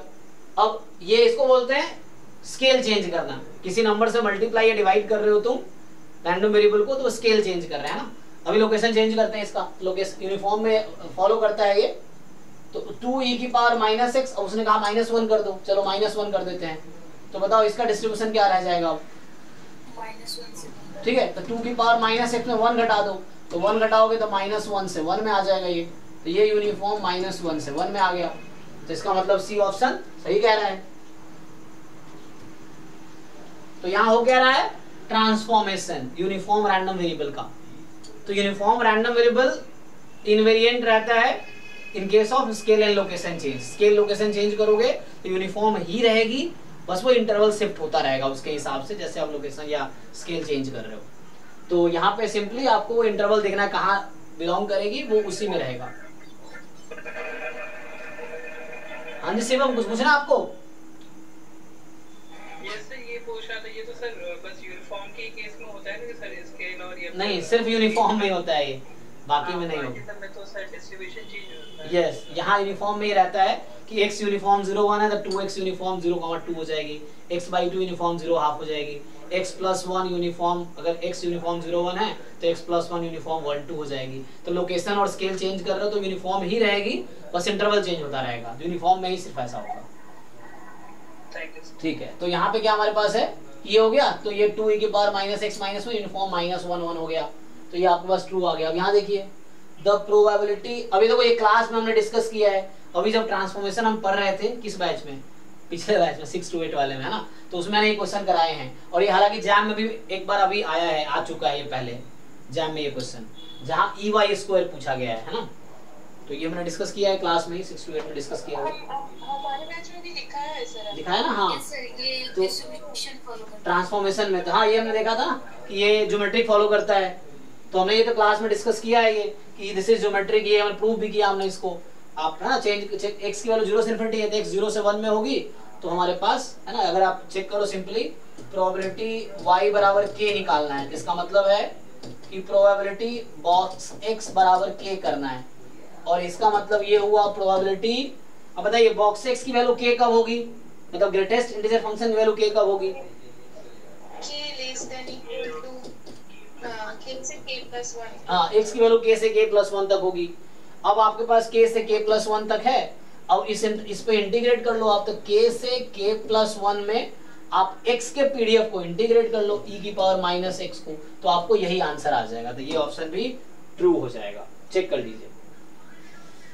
तो ये हमने क्लास में डिस्कस किया हुआ है क्वेश्चन, ठीक है। तो ये 1 - e की पावर -1, और ये थ्योरम भी है एक्चुअली, लिखाया भी हमने कि अगर x एक्सपोनेंशियल 1 है तो greatest function of x geometric होगा with p is equal to 1 - 1/e।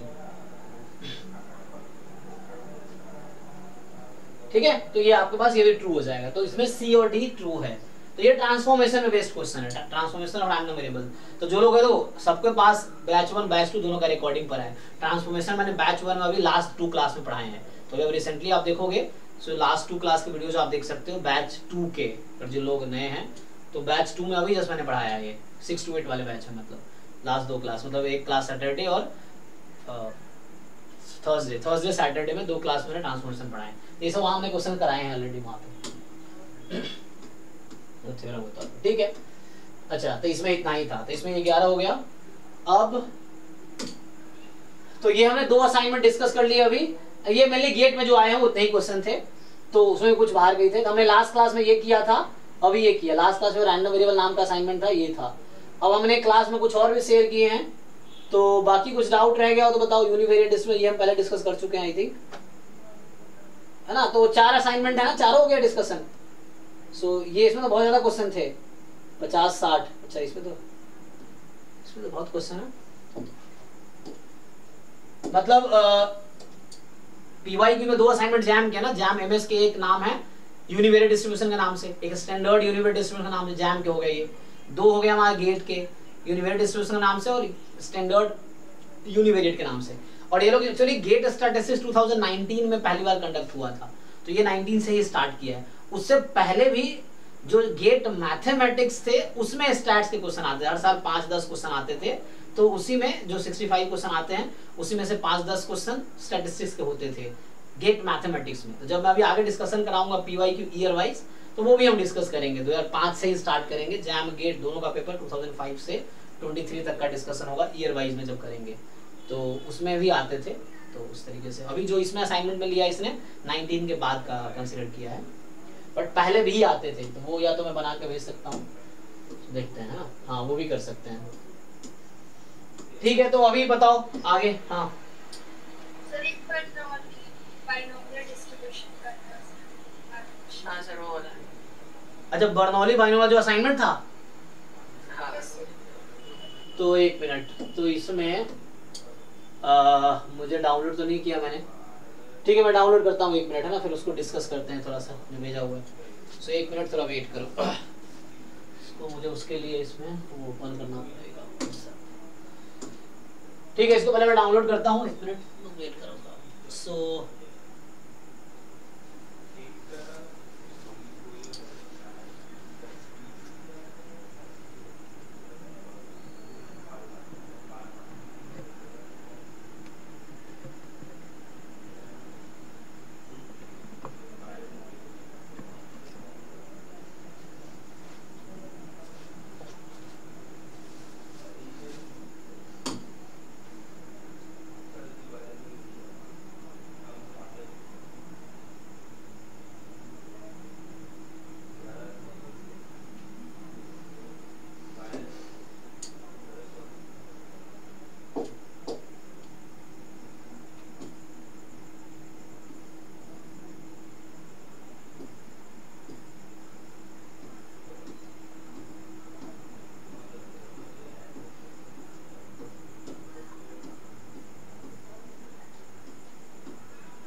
अच्छा, तो ये एक्चुअली किसी बच्चे ने असाइनमेंट बनाया था, तो जो हमारे साथ कर रहे हैं, जो हमारे साथ काम करते हैं, तो देखते हैं क्या है।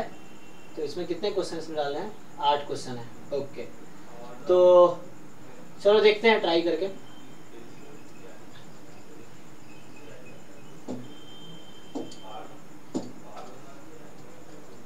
सो ये क्या कह रहा है कि ये जो है अ फैमिली हैज 5 चिल्ड्रन, है ना, find the probability that this family has at least one girl given that they have at least one boy.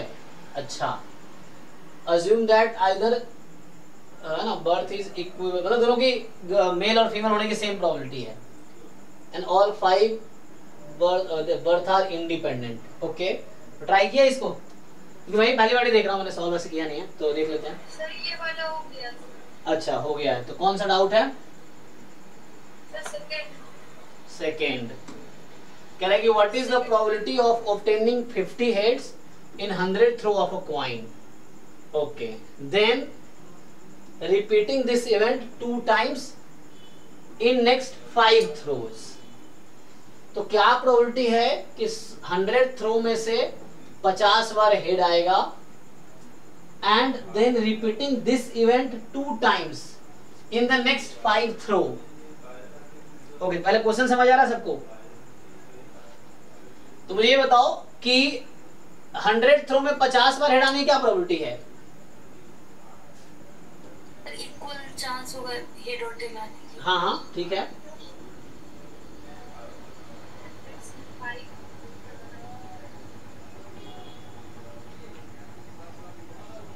So what is the probability of obtaining 50 heads in 100 throw? पहले इसकी बात कर लेते हैं, है ना। तो ये तो नंबर ऑफ ट्रायल कितना है? 100।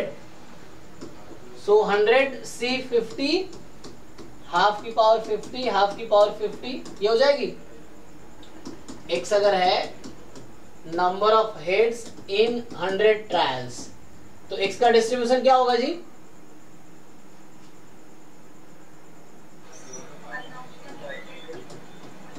बाइनोमियल 100 1/2 ले लेते हैं, तो उससे ये आ गया स्मॉल p।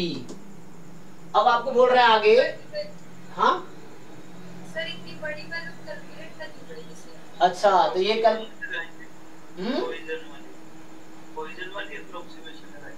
अप्रोक्सीमेशन लगा सकते हैं। हाँ ये है कि वहां पे, क्योंकि ऐसे तो कैलकुलेट नहीं कर पाएंगे ना। हाँ एग्जैक्टली।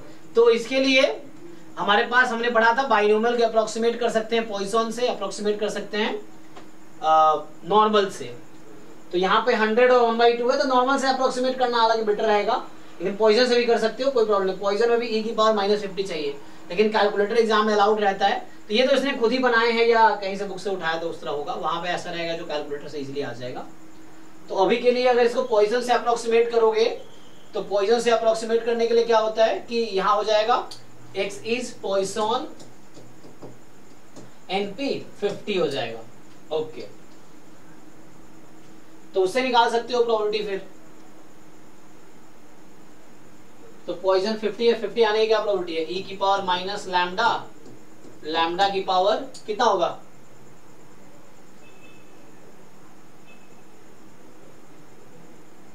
क्या निकालना तुम्हें यहाँ पे? एनपी तो तुम्हारा ये हो गया ना। अब x बराबर 50 फाइंड करना है,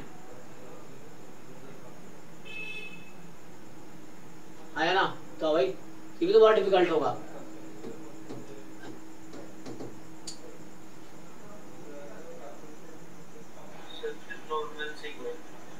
नॉर्मल से अप्रोक्सीमेट कर सकते हैं, तो नॉर्मल से अप्रोक्सीमेट करेंगे इसको, तो है ना, प्रोबेबिलिटी x इक्वल टू 50 है, तो इसको पहले तुम लिखना x मोर देन 49.5 टू 50.5। ठीक है, हमने एक क्लास में थ्योरी पढ़ा है नॉर्मल अप्रोक्सीमेशन और पॉइजन अप्रोक्सीमेशन का, है ना। नॉर्मल अप्रोक्सीमेशन टू बाइनोमियल या पॉइजन अप्रोक्सीमेशन टू बाइनोमियल, तो उसके थ्योरी आपको याद होगा, तो अप्लाई कर रहे हैं हम लोग। तो उसमें क्योंकि अगर तुम x को एज ए नॉर्मल ट्रीट करोगे तो कॉन्टिन्यूअस रैंडम वेरिएबल हो जाएगा, कॉन्टिन्यूअस पॉइंट पे मास 0 रखता है, तो उसके लिए हमने कहा था कॉन्टिन्यूटी करेक्शन करेंगे पॉइंट पे। तो ये कंटिन्यूटी करेक्शन है 49.5 टू दिस। अब इसको वो कर लो, सो x माइनस मीन कितना है 50, वेरिएंस कितना है 50 इंटू 1/2 25, सो ये 5 आ जाएगा, चेक कर लो। मोर देन, तो यहाँ आ गया 0.5/5 और यहाँ आ जाएगा -0.5/5, चेक कर लो भाई। So probability z more than -0.1 less than 0.1, तो ये आ जाएगा 5 ऑफ 0.1 माइनस 5 ऑफ -0.1, तो 5 ऑफ -0.1 माइनस 5 0.1, तो ये आ जाएगा 2 टाइम 5 0.1 माइनस 1। ठीक, सो ये आ गया। तो ये स्मॉल p आपके पास ये आ जाएगी। और 5 0.1 क्या है? वो नॉर्मल टेबल से, हालांकि ये क्वेश्चन उसने बनाया था, दिया नहीं है। जब जैम में एग्जाम में इससे क्वेश्चन बनेंगे तो वहां तो ये भी लिखा रहेगा, यूज नॉर्मल अप्रोक्सीमेशन लिखा रहता है जनरली जो भी क्वेश्चन आए हैं। और दूसरा 5 0.1 दे देगा आपको, तो ये आ गया। उसके बाद repeating this event 2 times in the next 5 throws. अब 5 थ्रो में 2 बार ऐसा होने की क्या प्रोबेबिलिटी है? तो ऐसा होने की प्रोबेबिलिटी p है। तो अब तुम्हारे पास 5 ट्रायल्स है, now you have 5 trials and now you want to get probability at 2 times. तो सक्सेस मान लो इसको, दिस इज अ सक्सेस, मतलब इस ये जो प्रोसेस हो रहा है दिस इज सक्सेस। तो y है नंबर ऑफ सक्सेसेस, तो बोल रहा है 5 ट्रायल में 2 बार, तो 5c2 p की पावर 2 1 माइनस p की पावर 3 निकल जाएगा। अब p यहां से निकल आएगा, 5 0.1 टेबल से देख लो, या तो हम दे देंगे, ऐसे तो वैल्यू दे सकते हैं, otherwise you can see from the table. So एक बार टेबल देख लो, बुक में रहता है 2 टाइम 5 0.1 क्या होगा, सर को भेज रहा था टेबल। तो ये कुछ रहेगा,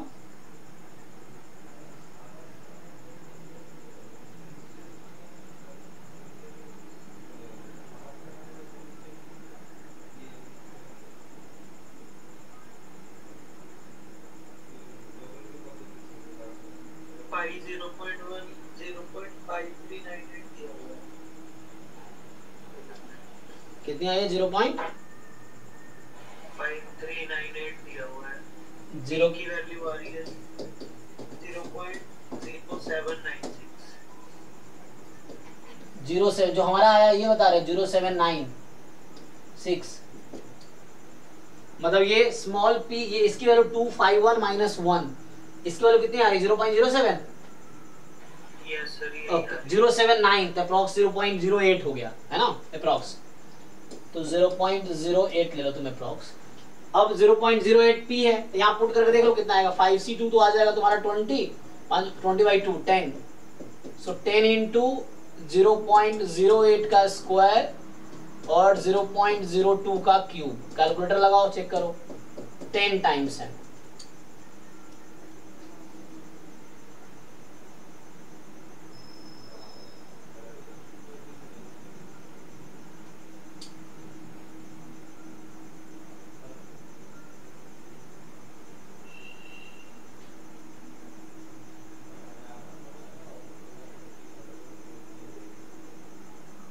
सर अलग आ रहा है क्या रहा है?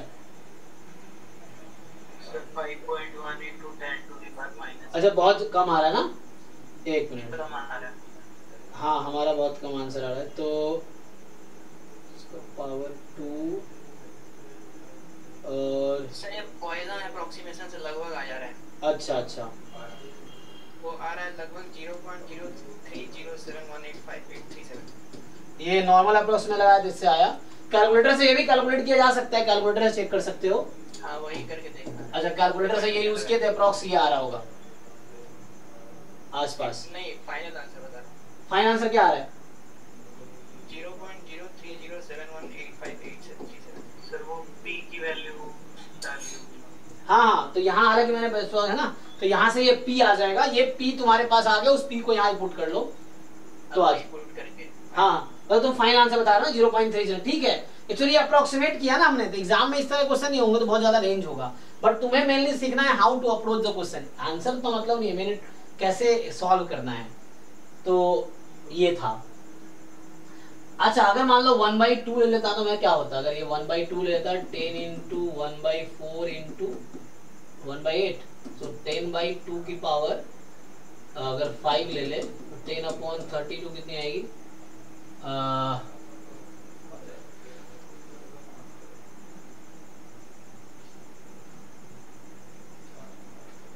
ओके ठीक है, तो ये 0.31 आएगी। मतलब मैं वो जैसे ऐसे सोच रहा था वो लेने के लिए, जैसे क्या होता है कि 100 बार में 50 बनाने की प्रोबेबिलिटी कहीं कहीं हाफ के आसपास आएगी, है ना, मतलब नंबर ऑफ फेवरेबल आउटकम और टोटल आउटकम, तो 50/100 1/2, तो अगर उससे तुम अप्रोक्सीमेट करो तो इसका आंसर है 0.31 आ रहा है। अच्छा मतलब किसका, इसका 0.31 आ रहा है, ऐसा नहीं होगा, बट ऐसे नहीं क्योंकि वो तो बच्चों में करते थे, नहीं ठीक है। तो ये मतलब मेन यहाँ पे क्वेश्चन है अप्रोक्सीमेट कैसे कर रहे हैं, क्योंकि एग्जैक्ट आंसर निकालना ये थोड़ा डिफिकल्ट टास्क है, हालांकि ये निकल जाएगा, कंप्यूटर से निकल जाएगा, तुम ऑनलाइन जो पाइथन जैसे कोड लिख लो या आर में कोड लिख लो तो इसकी एग्जैक्ट वैल्यू आ जाएगी। हाँ मतलब अगर तुम इसको मान लो आर में ही लिख लो ना, इसका वैल्यू निकालना डिफिकल्ट नहीं है, मतलब कोई भी प्रोग्रामिंग सिमुलेशन करके इसलिए इसकी एग्जैक्ट वैल्यू आ जाएगी, एग्जैक्ट आ जाएगी तो उससे यूज कर लो, वो है। अदरवाइज हम लोग ये जो अप्रोक्सीमेशन कर रहे हैं ना, इस तरह से ये आंसर थोड़े आसपास भी आएगा, क्योंकि मैनिपुलेशन काफी हो ना तो आंसर दूर जा सकता है। तो बट अगर एग्जैक्ट इसका ये तो इन्होंने दे दिया होगा, इन्होंने कैलकुलेट किया होगा बुक से, जहां से किसी बुक से उठा लिया इसने, तो वैसे उठा के इसने आंसर दे दिया होगा। बट एग्जैक्ट तुम अगर इसकी वैल्यू निकालोगे तो आंसर वैसे आएगा, मतलब इसकी वैल्यू अगर मुझे निकालना है तो तुम पाइथन का कोई कोड लिख लो, पाइथन या आर में, मुश्किल नहीं है, तो उसका बस देख लो कि NCRO कैसे लिखते हैं, वो हो गया, उसकी पावर उसकी वैल्यू। मेन प्रॉब्लम ये है ना, उसके बाद अप्रोक्सीमेट आंसर इसका आ गया, मतलब जो भी आंसर आएगा उसका अप्रोक्सीमेट करके यहाँ पुट कर लो तो आ जाएगा, ठीक है। मतलब अप्रोच ये है, अब वो अप्रोक्सीमेशन कैसे करेंगे उस पर डिपेंड करेगा। अब बताओ नेक्स्ट, थर्ड हुआ कि नहीं?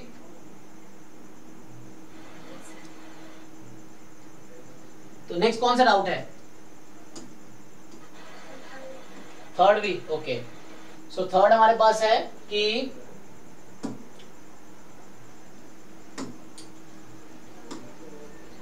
if a fair coin is flipped an even number, मतलब 2 n टाइम, एक फेयर कॉइन को आपने 2 n टाइम्स थ्रो किया, तो बताओ probability of getting more heads than tail is. तो आपको फाइंड करना है द प्रोबेबिलिटी ऑफ गेटिंग, तो x एक रैंडम वेरिएबल है नंबर ऑफ हेड्स, और y एक रैंडम वेरिएबल है नंबर ऑफ टेल्स ऑब्टेन, है ना। तो यहाँ भी 0 1 2 2n तक आएगी और 0 1 2 2n तक आएगी, है ना, क्योंकि आपने 2n थ्रोज किए हैं टोटल। तो x का डिस्ट्रीब्यूशन जो होगा बाइनोमियल 2n, 1/2 और ये भी होगा बाइनोमियल 2n, 1/2, है ना। सो ये दोनों रैंडम वेरिएबल क्या है, आइडेंटिकली डिस्ट्रीब्यूटेड होंगे कि नहीं?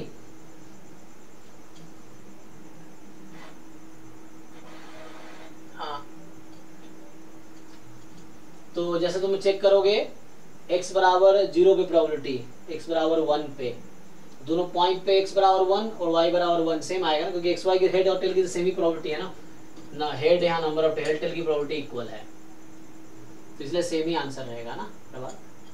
क्योंकि प्रोबेबिलिटी अगर मैं x बराबर लेट्स से स्मॉल x निकाल रहा हूँ, सो 2n/(x) हाफ की पावर 2n, अब प्रोबेबिलिटी y बराबर y निकाल रहा हूँ तो 2n/(y) हाफ की पावर 2n, ठीक, यही आएगा। तो दोनों का है ना x y में है, तो अगर एक वेरिएबल में लिखूंगा दोनों सेम ही रहेगा, तो आइडेंटिकली डिस्ट्रीब्यूटेड है। क्या ये इंडिपेंडेंट है?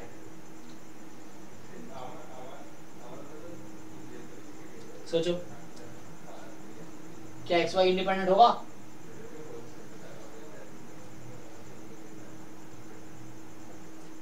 फॉर एग्जाम्पल कॉइन को 10 बार टॉस किया और अगर 4 बार हेड आया तो कितनी बार टेल आया होगा?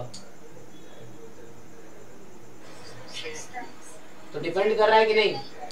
डिपेंड कर रहा ना, क्योंकि हेड डिसाइड कर रहा है टेल कितनी बार आया है। अगर हेड एक बार आया तो 9 टाइम टेल आया होगा, अगर हेड 2 टाइम आया तो टेल 8 टाइम आया होगा, तो दोनों डिपेंडेंट है एक्चुअली, ठीक है। सो एनीवे हमें उससे मतलब, अब मुझे क्वेश्चन ये है मेरे पास यहाँ पे अब कि क्या प्रोबेबिलिटी है x की वैल्यू जो है नंबर ऑफ हेड्स मोर होगा than tails, x more than y निकालना है आपको। ये डिस्क्रीट का केस है, ठीक है ना। तो यहाँ कहने का ये बताओ, थोड़े से है ना बाइनोमियल, मतलब जो बाइनोमियल थ्योरम में जो फॉर्मूलेज होते हैं वो थोड़ा यूज होगा, एनसीआर एनपीआर वाला समेशन वाला, तो उस तरह से यूज होगा इसमें।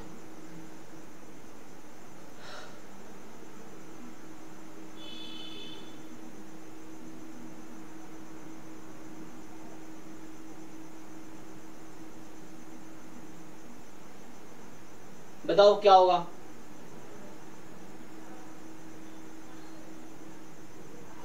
बेसिकली यही निकालना है ना, probability of x - y greater than 0। हाँ, बेसिकली तो वही निकालना है। तो मुझे ये बताओ, अगर तुमसे मैं ये पूछ लूं इसकी वैल्यू कितनी है?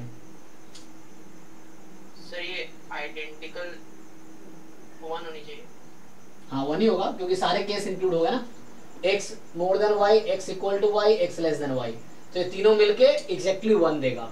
अब मैं पूछूं इसके और इसके बारे में क्या जानते हो तुम?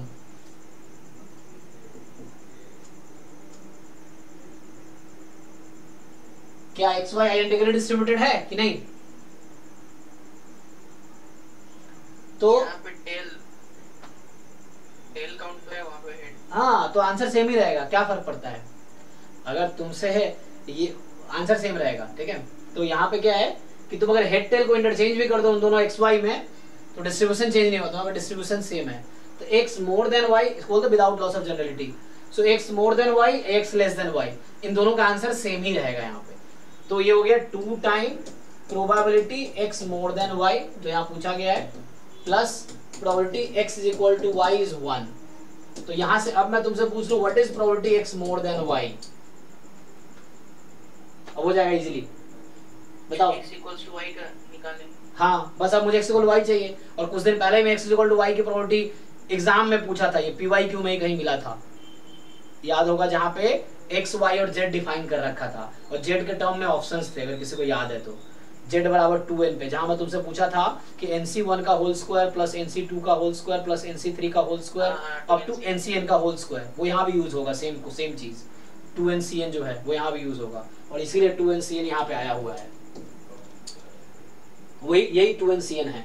तो वो सेम एग्जाम में एक बार आया हुआ है क्वेश्चन ना, मतलब नॉट दिस, मतलब उस कॉन्सेप्ट पे जो मैं बोल रहा हूँ 2n है ना, NC0 whole square plus NC1 whole square up to NCN whole square, इसका सम होता है 2NCN, तो वो यहाँ भी यूज होगा। कैसे? तो x बराबर y, यहाँ पे इंडिपेंडेंट मान के चलेंगे? नहीं जरूरत है। अच्छा, तो तो मैं बोल रहा था इंडिपेंडेंट है कि नहीं है। ओके देख लेते हैं, वो तो कोई दिक्कत नहीं है। सो एक बार हेड एक बार टेल।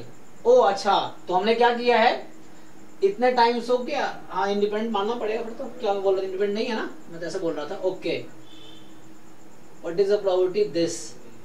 सॉल्व तो वैसे ही होगा, आंसर तो वैसे ही आएगा। देखो तो यहां से आ गया तुम्हारा half 1 minus probability x is equal to y. अब x is equal to y तुम सॉल्व करोगे तो अब सॉल्व कर लो, यही तो दिख रहा है तुम्हें, हाफ 1 माइनस, और ये एक्चुअली कुछ और नहीं, probability x is equal to y ही है। नहीं नहीं इंडिपेंडेंट मानना क्यों है, यहाँ पे सिंपल दोनों इक्वल रखना है तुम्हें। तो इसका मतलब ये है कि x1 y1 x2 y2। Okay तो दोनों अलग अलग चीज लेके चलना है नहीं मुझे। If a fair coin is flipped an even number of times, 2n times, तो so that the probability of tending more heads than tails. Okay तो यहाँ पे जो है, क्योंकि x इक्वल टू वाई लोग इंडिपेंडेंट लेना ही पड़ेगा हमें, है ना। यहाँ पे क्या होगा 1 माइनस, अब इसको मैं लिखूंगा summation probability let's say x equal to r comma y is equal to r और r from 0 to n। 0 to कहाँ तक, n तक। लेकिन एक मिनट, x को r और y को r ले लेंगे, एक बार हेड एक बार टेल आया तो 2n तो पहुंचा ही नहीं, तो मुझे कहीं ना कहीं इंडिपेंडेंट यूज करना पड़ेगा। फिर दोनों इंडिपेंडेंट है इसका मतलब है। तो ये क्या बोला है, fair coin is flip this, so number of heads of 10 number of tails of 10। लेकिन टाइम फिक्स कर रखा है ना।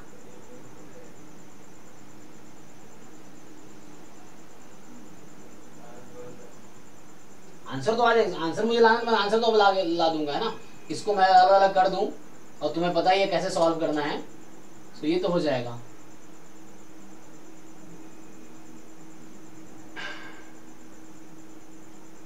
तो यहाँ पे इन्होंने क्या पता है इसने क्या किया है, यहाँ पे जिसने आंसर बनाया है क्वेश्चन, उसने ये कहा है x को कंसीडर किया है binomial n comma half and y को कंसीडर किया है binomial n comma half and दोनों इंडिपेंडेंट है ना, तभी आंसर आएगा। अगर ये आंसर कैसे आएगा, यहाँ तुम कैसे करोगे बताओ। x बराबर y होने का क्या क्या चांस है, अब मैं पूछूं यहाँ पे जो हमने क्वेश्चन लिया है, तो x बराबर y होने का यहाँ पे एक ही पॉसिबिलिटी है, क्योंकि तुमने तो 2n टाइम टॉस कर दिया, तो x बराबर n, चलो हम अपने लॉजिक से ही कर रहे हैं अभी।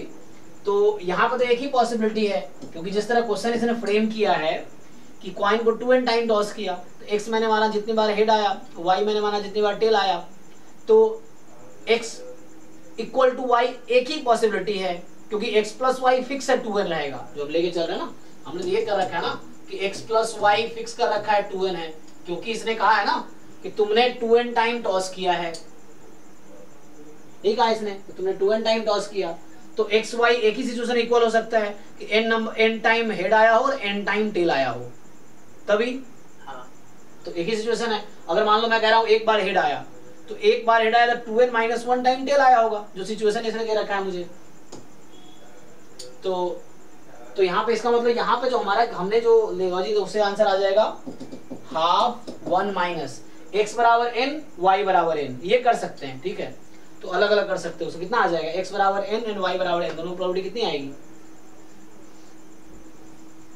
तब इक्वल होगा ना, तो अलग अलग कर सकते हैं। यहाँ पे n n फिक्स कर दिया हमने, फिक्स है, तो वो पर्टिकुलर ट्रायल उस केस में x n और y n दोनों n है, तो x बराबर n की प्रोबेबिलिटी कितनी है, 2n cn हाफ की पावर 2n आ जाएगा, तो हाफ की पावर, अरे 2n का स्क्वायर हो जाएगा ना सर, वो दोनों एक साथ मान के चलना पड़ेगा, नहीं तो अलग अलग मानेंगे तो अलग ही है, मतलब आंसर होनी है। x is equal to n, y is equal to n क्या आएगा, अच्छा x y दोनों n है, मतलब x बराबर n हो गया इसका मतलब, ओके ओके, तो आंसर मैच तो कर गया फिर, अच्छा आ गया, ठीक है। तो ये इस क्वेश्चन के हिसाब से भी ठीक है, क्योंकि ऑब्वियस है ना, अगर तुम ये बोल रहे हो कि ठीक है x बराबर y इक्विवेलेंट है x बराबर n के, यस और नो, प्रोडक्ट नहीं करना पड़ेगा यहाँ पे। जैसे मैं बोल रहा हूँ कि तुमने कोई कॉइन को 4 बार टॉस किया, क्या प्रोबेबिलिटी है 3 बार हेड आने की, 3 बार हेड आएगा, 1 बार टेल आएगा, तो ये हाँ, So like if you are saying getting 3 time head, so this is saying same thing, getting 1 time tail, है ना. यहाँ मैं बोल रहा हूँ क्या प्रोबेबिलिटी है, 2 time head and 2 time tail आएगी. तो दिस इज इक्विवेलेंट टू से गेटिंग 2 time head. जस्ट इतना ही आप बोल रहे हो 2 बार हेड आया, कॉइन को 4 बार टॉस किया, मैं कह रहा हूँ 2 times हेड आया, तो ये इक्विवेलेंट है ये कहना कि 2 time head and 2 time tail आया. दिस इज इक्विवेलेंट क्योंकि 4 बार टॉस किया आपने. सो दैट्स फाइन अब, है ना. तो आई थिंक कॉन्सेप्ट क्लियर हो गया होगा.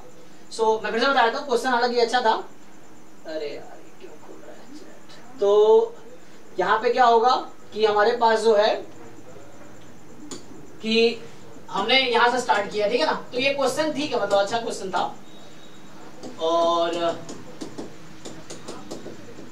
यहाँ से स्टार्ट किया, चूंकि एक्स वाई आइडेंटिकली डिस्ट्रीब्यूटेड है तो वैल्यू ये रहेगी. और सॉरी यहाँ मतलब ठीक है, ये दोनों इक्वल है, ये इक्वल नहीं है, तो ये और ये इक्वल है, लेस देन मोर देन, है ना. तो 2 time this probability x is equal to y, this is 1. तो यहाँ से आ गया probability x more than y की probability half 1 minus probability x is equal to y. अब ये जो है actually x is equal to y हमने कितने बार टॉस किया, 2n टाइम टॉस किया. तो x is equal to y का मतलब चुकी है ना, इसका मतलब है कि n time head and n time tail. तो अलग अलग प्रोबेबिलिटी निकालने की जरूरत नहीं है ना, क्योंकि ऑब्वियसली अगर तुम ये बात बोल रहे हो कि 2n में से n टाइम हेड आया तो ऑब्वियस है कि n टाइम टेल आया, जो बाइनोमियल में होता है एक्चुअली. कि अगर आपने n टाइम ट्रायल किया, so what is probability of getting r time success. This is same as saying probability of n minus r time failure. This is same as saying r time success and n minus r time failure. Same चीज है तीनों, क्योंकि वो hidden है. जहां तुम एक सिर्फ सक्सेस की बात कर रहे हो तो वहां वो हिडन है फेलियर एक्चुअली, है ना. बट है तो सेम थिंग यहाँ पे. Okay, so 1 minus this is same as saying x is n. अलग अलग करने की जरूरत नहीं है. सो 1/2 1 माइनस x बराबर n, एंड x का डिस्ट्रीब्यूशन है बाइनोमियल 2n, 1/2. तो जो हम सोच रहे थे वो सही था, ठीक है ना. सही इन द सेंस कि जैसे हमने स्टार्ट किया तैसे राइट अप्रोच, कि वो अलग अलग x का बाइनोमियल n, हाफ नहीं है, वो सेम है. 2n ट्रायल्स है, probability of getting head, number of heads in 2n trials is binomial 2n, half. Number of tails in 2n trials binomial 2n, half. This is fine. So equal तभी हो सकता है जब x बराबर n होगा, और कोई पॉसिबिलिटी है नहीं. और n पे प्रोबेबिलिटी कितनी है, सो n पे जो प्रोबेबिलिटी है वो होगी 2n/cn हाफ की पावर 2n, और यही मुझे प्रूव करना था. ठीक है जी. हाँ जी, तो किनका डाउट था ये, एक था, समझ आया कि नहीं. तो यहाँ पे एक चीज है ना, ये कई बार हम गलती कर सकते हैं यहाँ पे. तो मैं ये बोल रहा हूँ कि x अगर बाइनोमियल n, p है, तो x का मीनिंग होता है number of success in n trials, ये होता है. So probability getting x is equal to x, this is same as probability of, मान लो x तुम्हारा सक्सेस हो रहा है ना, तो मतलब यहाँ पे मैं ऐसे लिखना चाह रहा हूँ कि if you are someone is saying कि probability of r success, so this is same as probability n minus r failures, है ना. This is same as saying r success and n minus r failure, वो तो same बात है तीनों. सो ये मतलब हुआ हमारा. तो जो हमने इस लॉजिक का यूज किया वो ये यूज किया कि x बराबर n बोलना, या y बराबर n बोलना, या x is equal to y बोलना, all three are same. Yes और नो. हमारे केस में ये था ना, तो 2n टाइम टॉस किया, तो 2n टाइम में एक्स वाई इक्वल कब हो सकता है, n time head and n time tail. तो अगर तुम n टाइम हेड की प्रोबेबिलिटी निकालो, ऑब्वियसली तुम n टाइम टेल की भी फाइंड कर ही रहे हो उसमें. दैट्स ओके, ठीक है ना. तो हमारे केस में ये था, ये 2n/cn हाफ की पावर 2n, यही था, बिकॉज x एंड y दोनों था आइडेंटिकली डिस्ट्रीब्यूटेड था, बाइनोमियल 2n, हाफ. ठीक है, ये अच्छा क्वेश्चन था. नेक्स्ट. और फिर से मुझे क्यों याद आ रहा है कि इस तरह क्वेश्चन एग्जाम में पता नहीं मुझे मिला था कहीं पे, देखना पड़ेगा. तो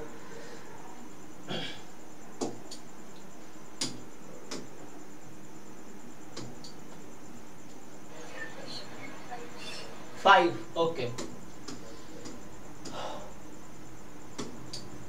सो 5 कह रहा है कि an irregular 6 face die throne.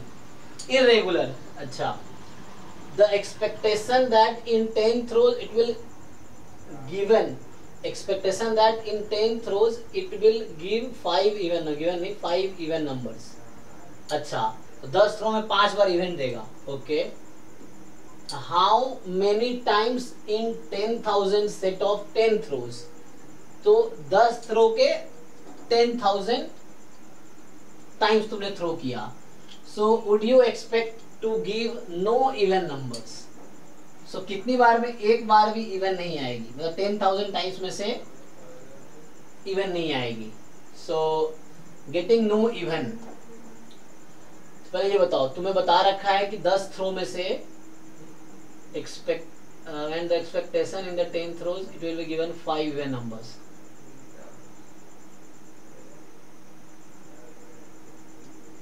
So मतलब इवन की प्रोबेबिलिटी कितनी बताना चाह रहा है ये?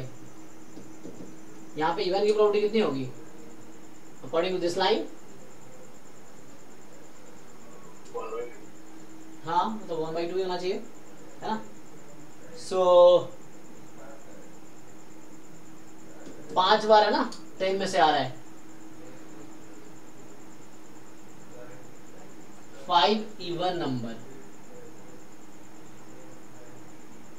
तो 10,000 थ्रोज में से जो 10 थ्रो के 10,000 टाइम्स तुमने थ्रो किए,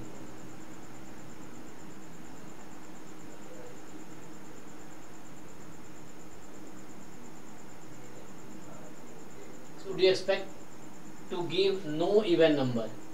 तो क्या एक्सपेक्टेशन है? तो ये एक्सपेक्टेशन दे रखा है 10 थ्रोज में यू विल गिव 5 इवन.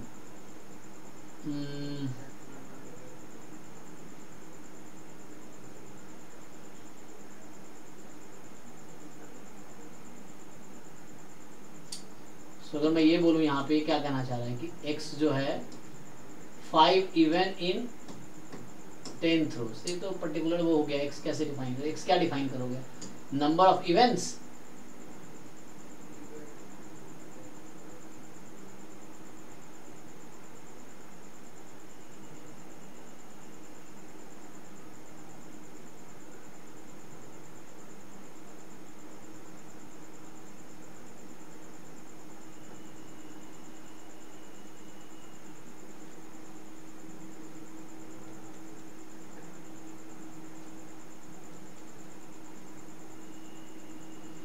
अगर मैं x लेता हूं कि number of times, number of events in 10 throws.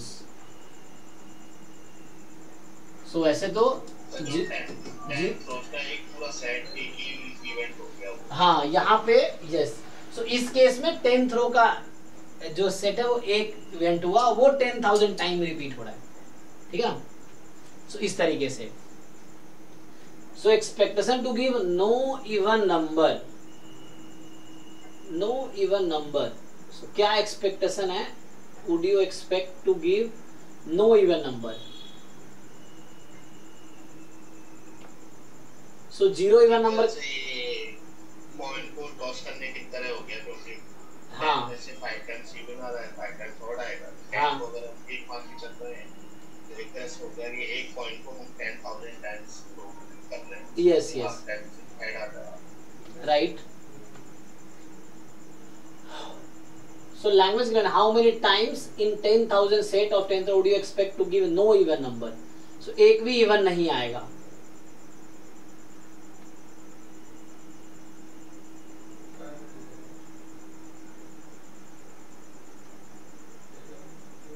ठीक है. तो एक्सपेक्टेशन ऑफ x, जैसे मैं बोल रहा हूँ नंबर ऑफ, यहाँ से अगर ये एक सेट में ले रहे थे, ये 5 था, तो 5 मतलब क्या 10/2. तो एनीवे तो यूनिफॉर्म हो जाएगा.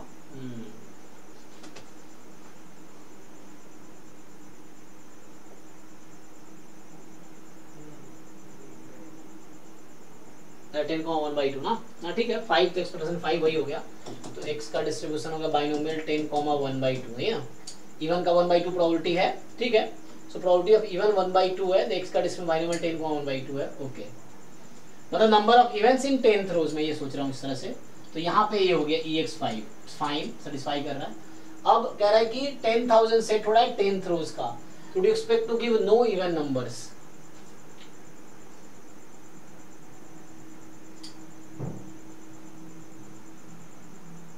So what is the expectation that अगर मैं y लूं कि 10,000 थ्रो में ना,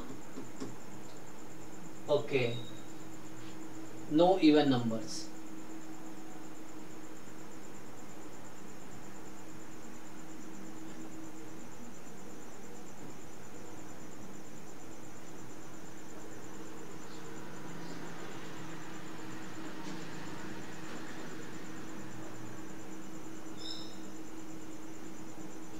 तो इवन नंबर 0 टाइम आ रहा है, यही कह रहा है ना, इवन नंबर 0 टाइम होगा तो कितने बार होगा? हाउ शुड से 1 क्यों दे रखा है? 1 मतलब एक बार, 1 टाइम।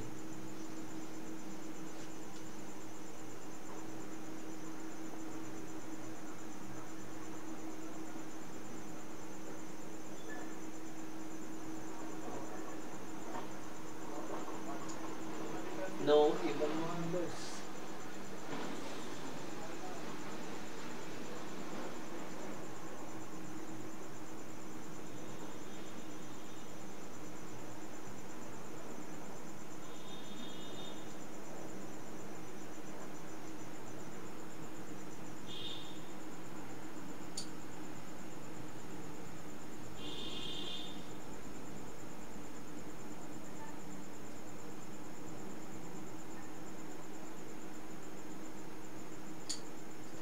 तो सर ये रैंडम वेरिएबल क्या अज्यूम करें यहाँ पे हम? सेट ऑफ 10 थ्रोज है, इन 10,000 सेट ऑफ 10 थ्रोज, तो 10,000 बार करें। सर डायरी में 6 केसेस है सर, 5 जो मतलब इवन नंबर, तो 1 होगा जो रोल सर इरेगुलर डायरी, उसमें सर हो सकता है बस।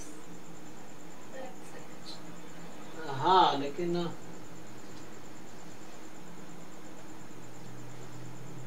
मैं समझ में, मैं रैंडम वेरिएबल क्या लूं? यहाँ तो मैंने चलो 5 एक्सपेक्टेशन दे दिया, तो ये मैं समझ आया कि मुझे एक्सपेक्टेशन है कि 5 थ्रो में से नंबर ऑफ इवन नंबर लूंगा तो 10 में से 5 बार आ रहा है, इवन हाफ आने की प्रोबेबिलिटी है, तो इवन आएगी या ऑड आएगी, है ना? मतलब ऐसा केस में कोई दिक्कत नहीं है, तुम एक कॉइन का केस बना लो कि इवन आएगी या ऑड आएगी।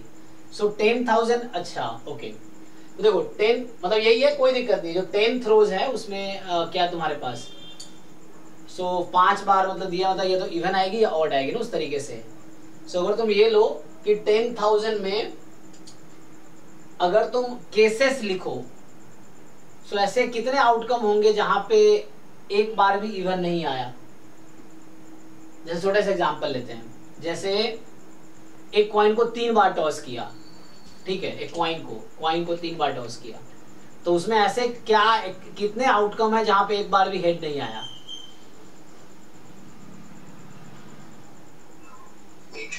एक ही होगा ना, वो ट्रिपल टी, बाकी में तो होगा। अगर 4 बार भी टॉस कर रहे हो तब भी वही केस होगा, 5 बार करोगे तब भी वही होगा। मैं पूछ रहा हूं आपसे कि द नंबर ऑफ टाइम्स, है ना, so what do you expect that in the 4th row of a coin, so you will have, यहाँ पे इवन मतलब एक हेड ले लो, ऑड टेल ले लो। जैसे डाइस है ना, डाइस केस को 2 केस में ब्रेक कर दो, 2 ही आउटकम है, इवन या ऑड। वैसे डाइस पे 6 आउटकम्स है, बट ऑड इवन कर दो।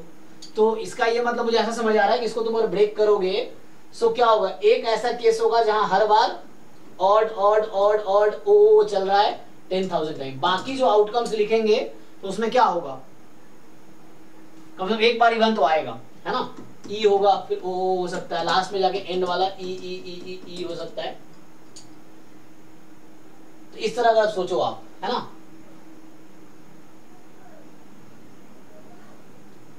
ठीक है, कहना जरा 10 थ्रो में 5 इवन आ रहा है, 5 इवन 5 ऑड, तो यहाँ पे इसको आप 2 पार्ट में ब्रेक कर लो कि लाइक, है ना, हाफ इवन हाफ ऑड। तो इस तरह का केस है।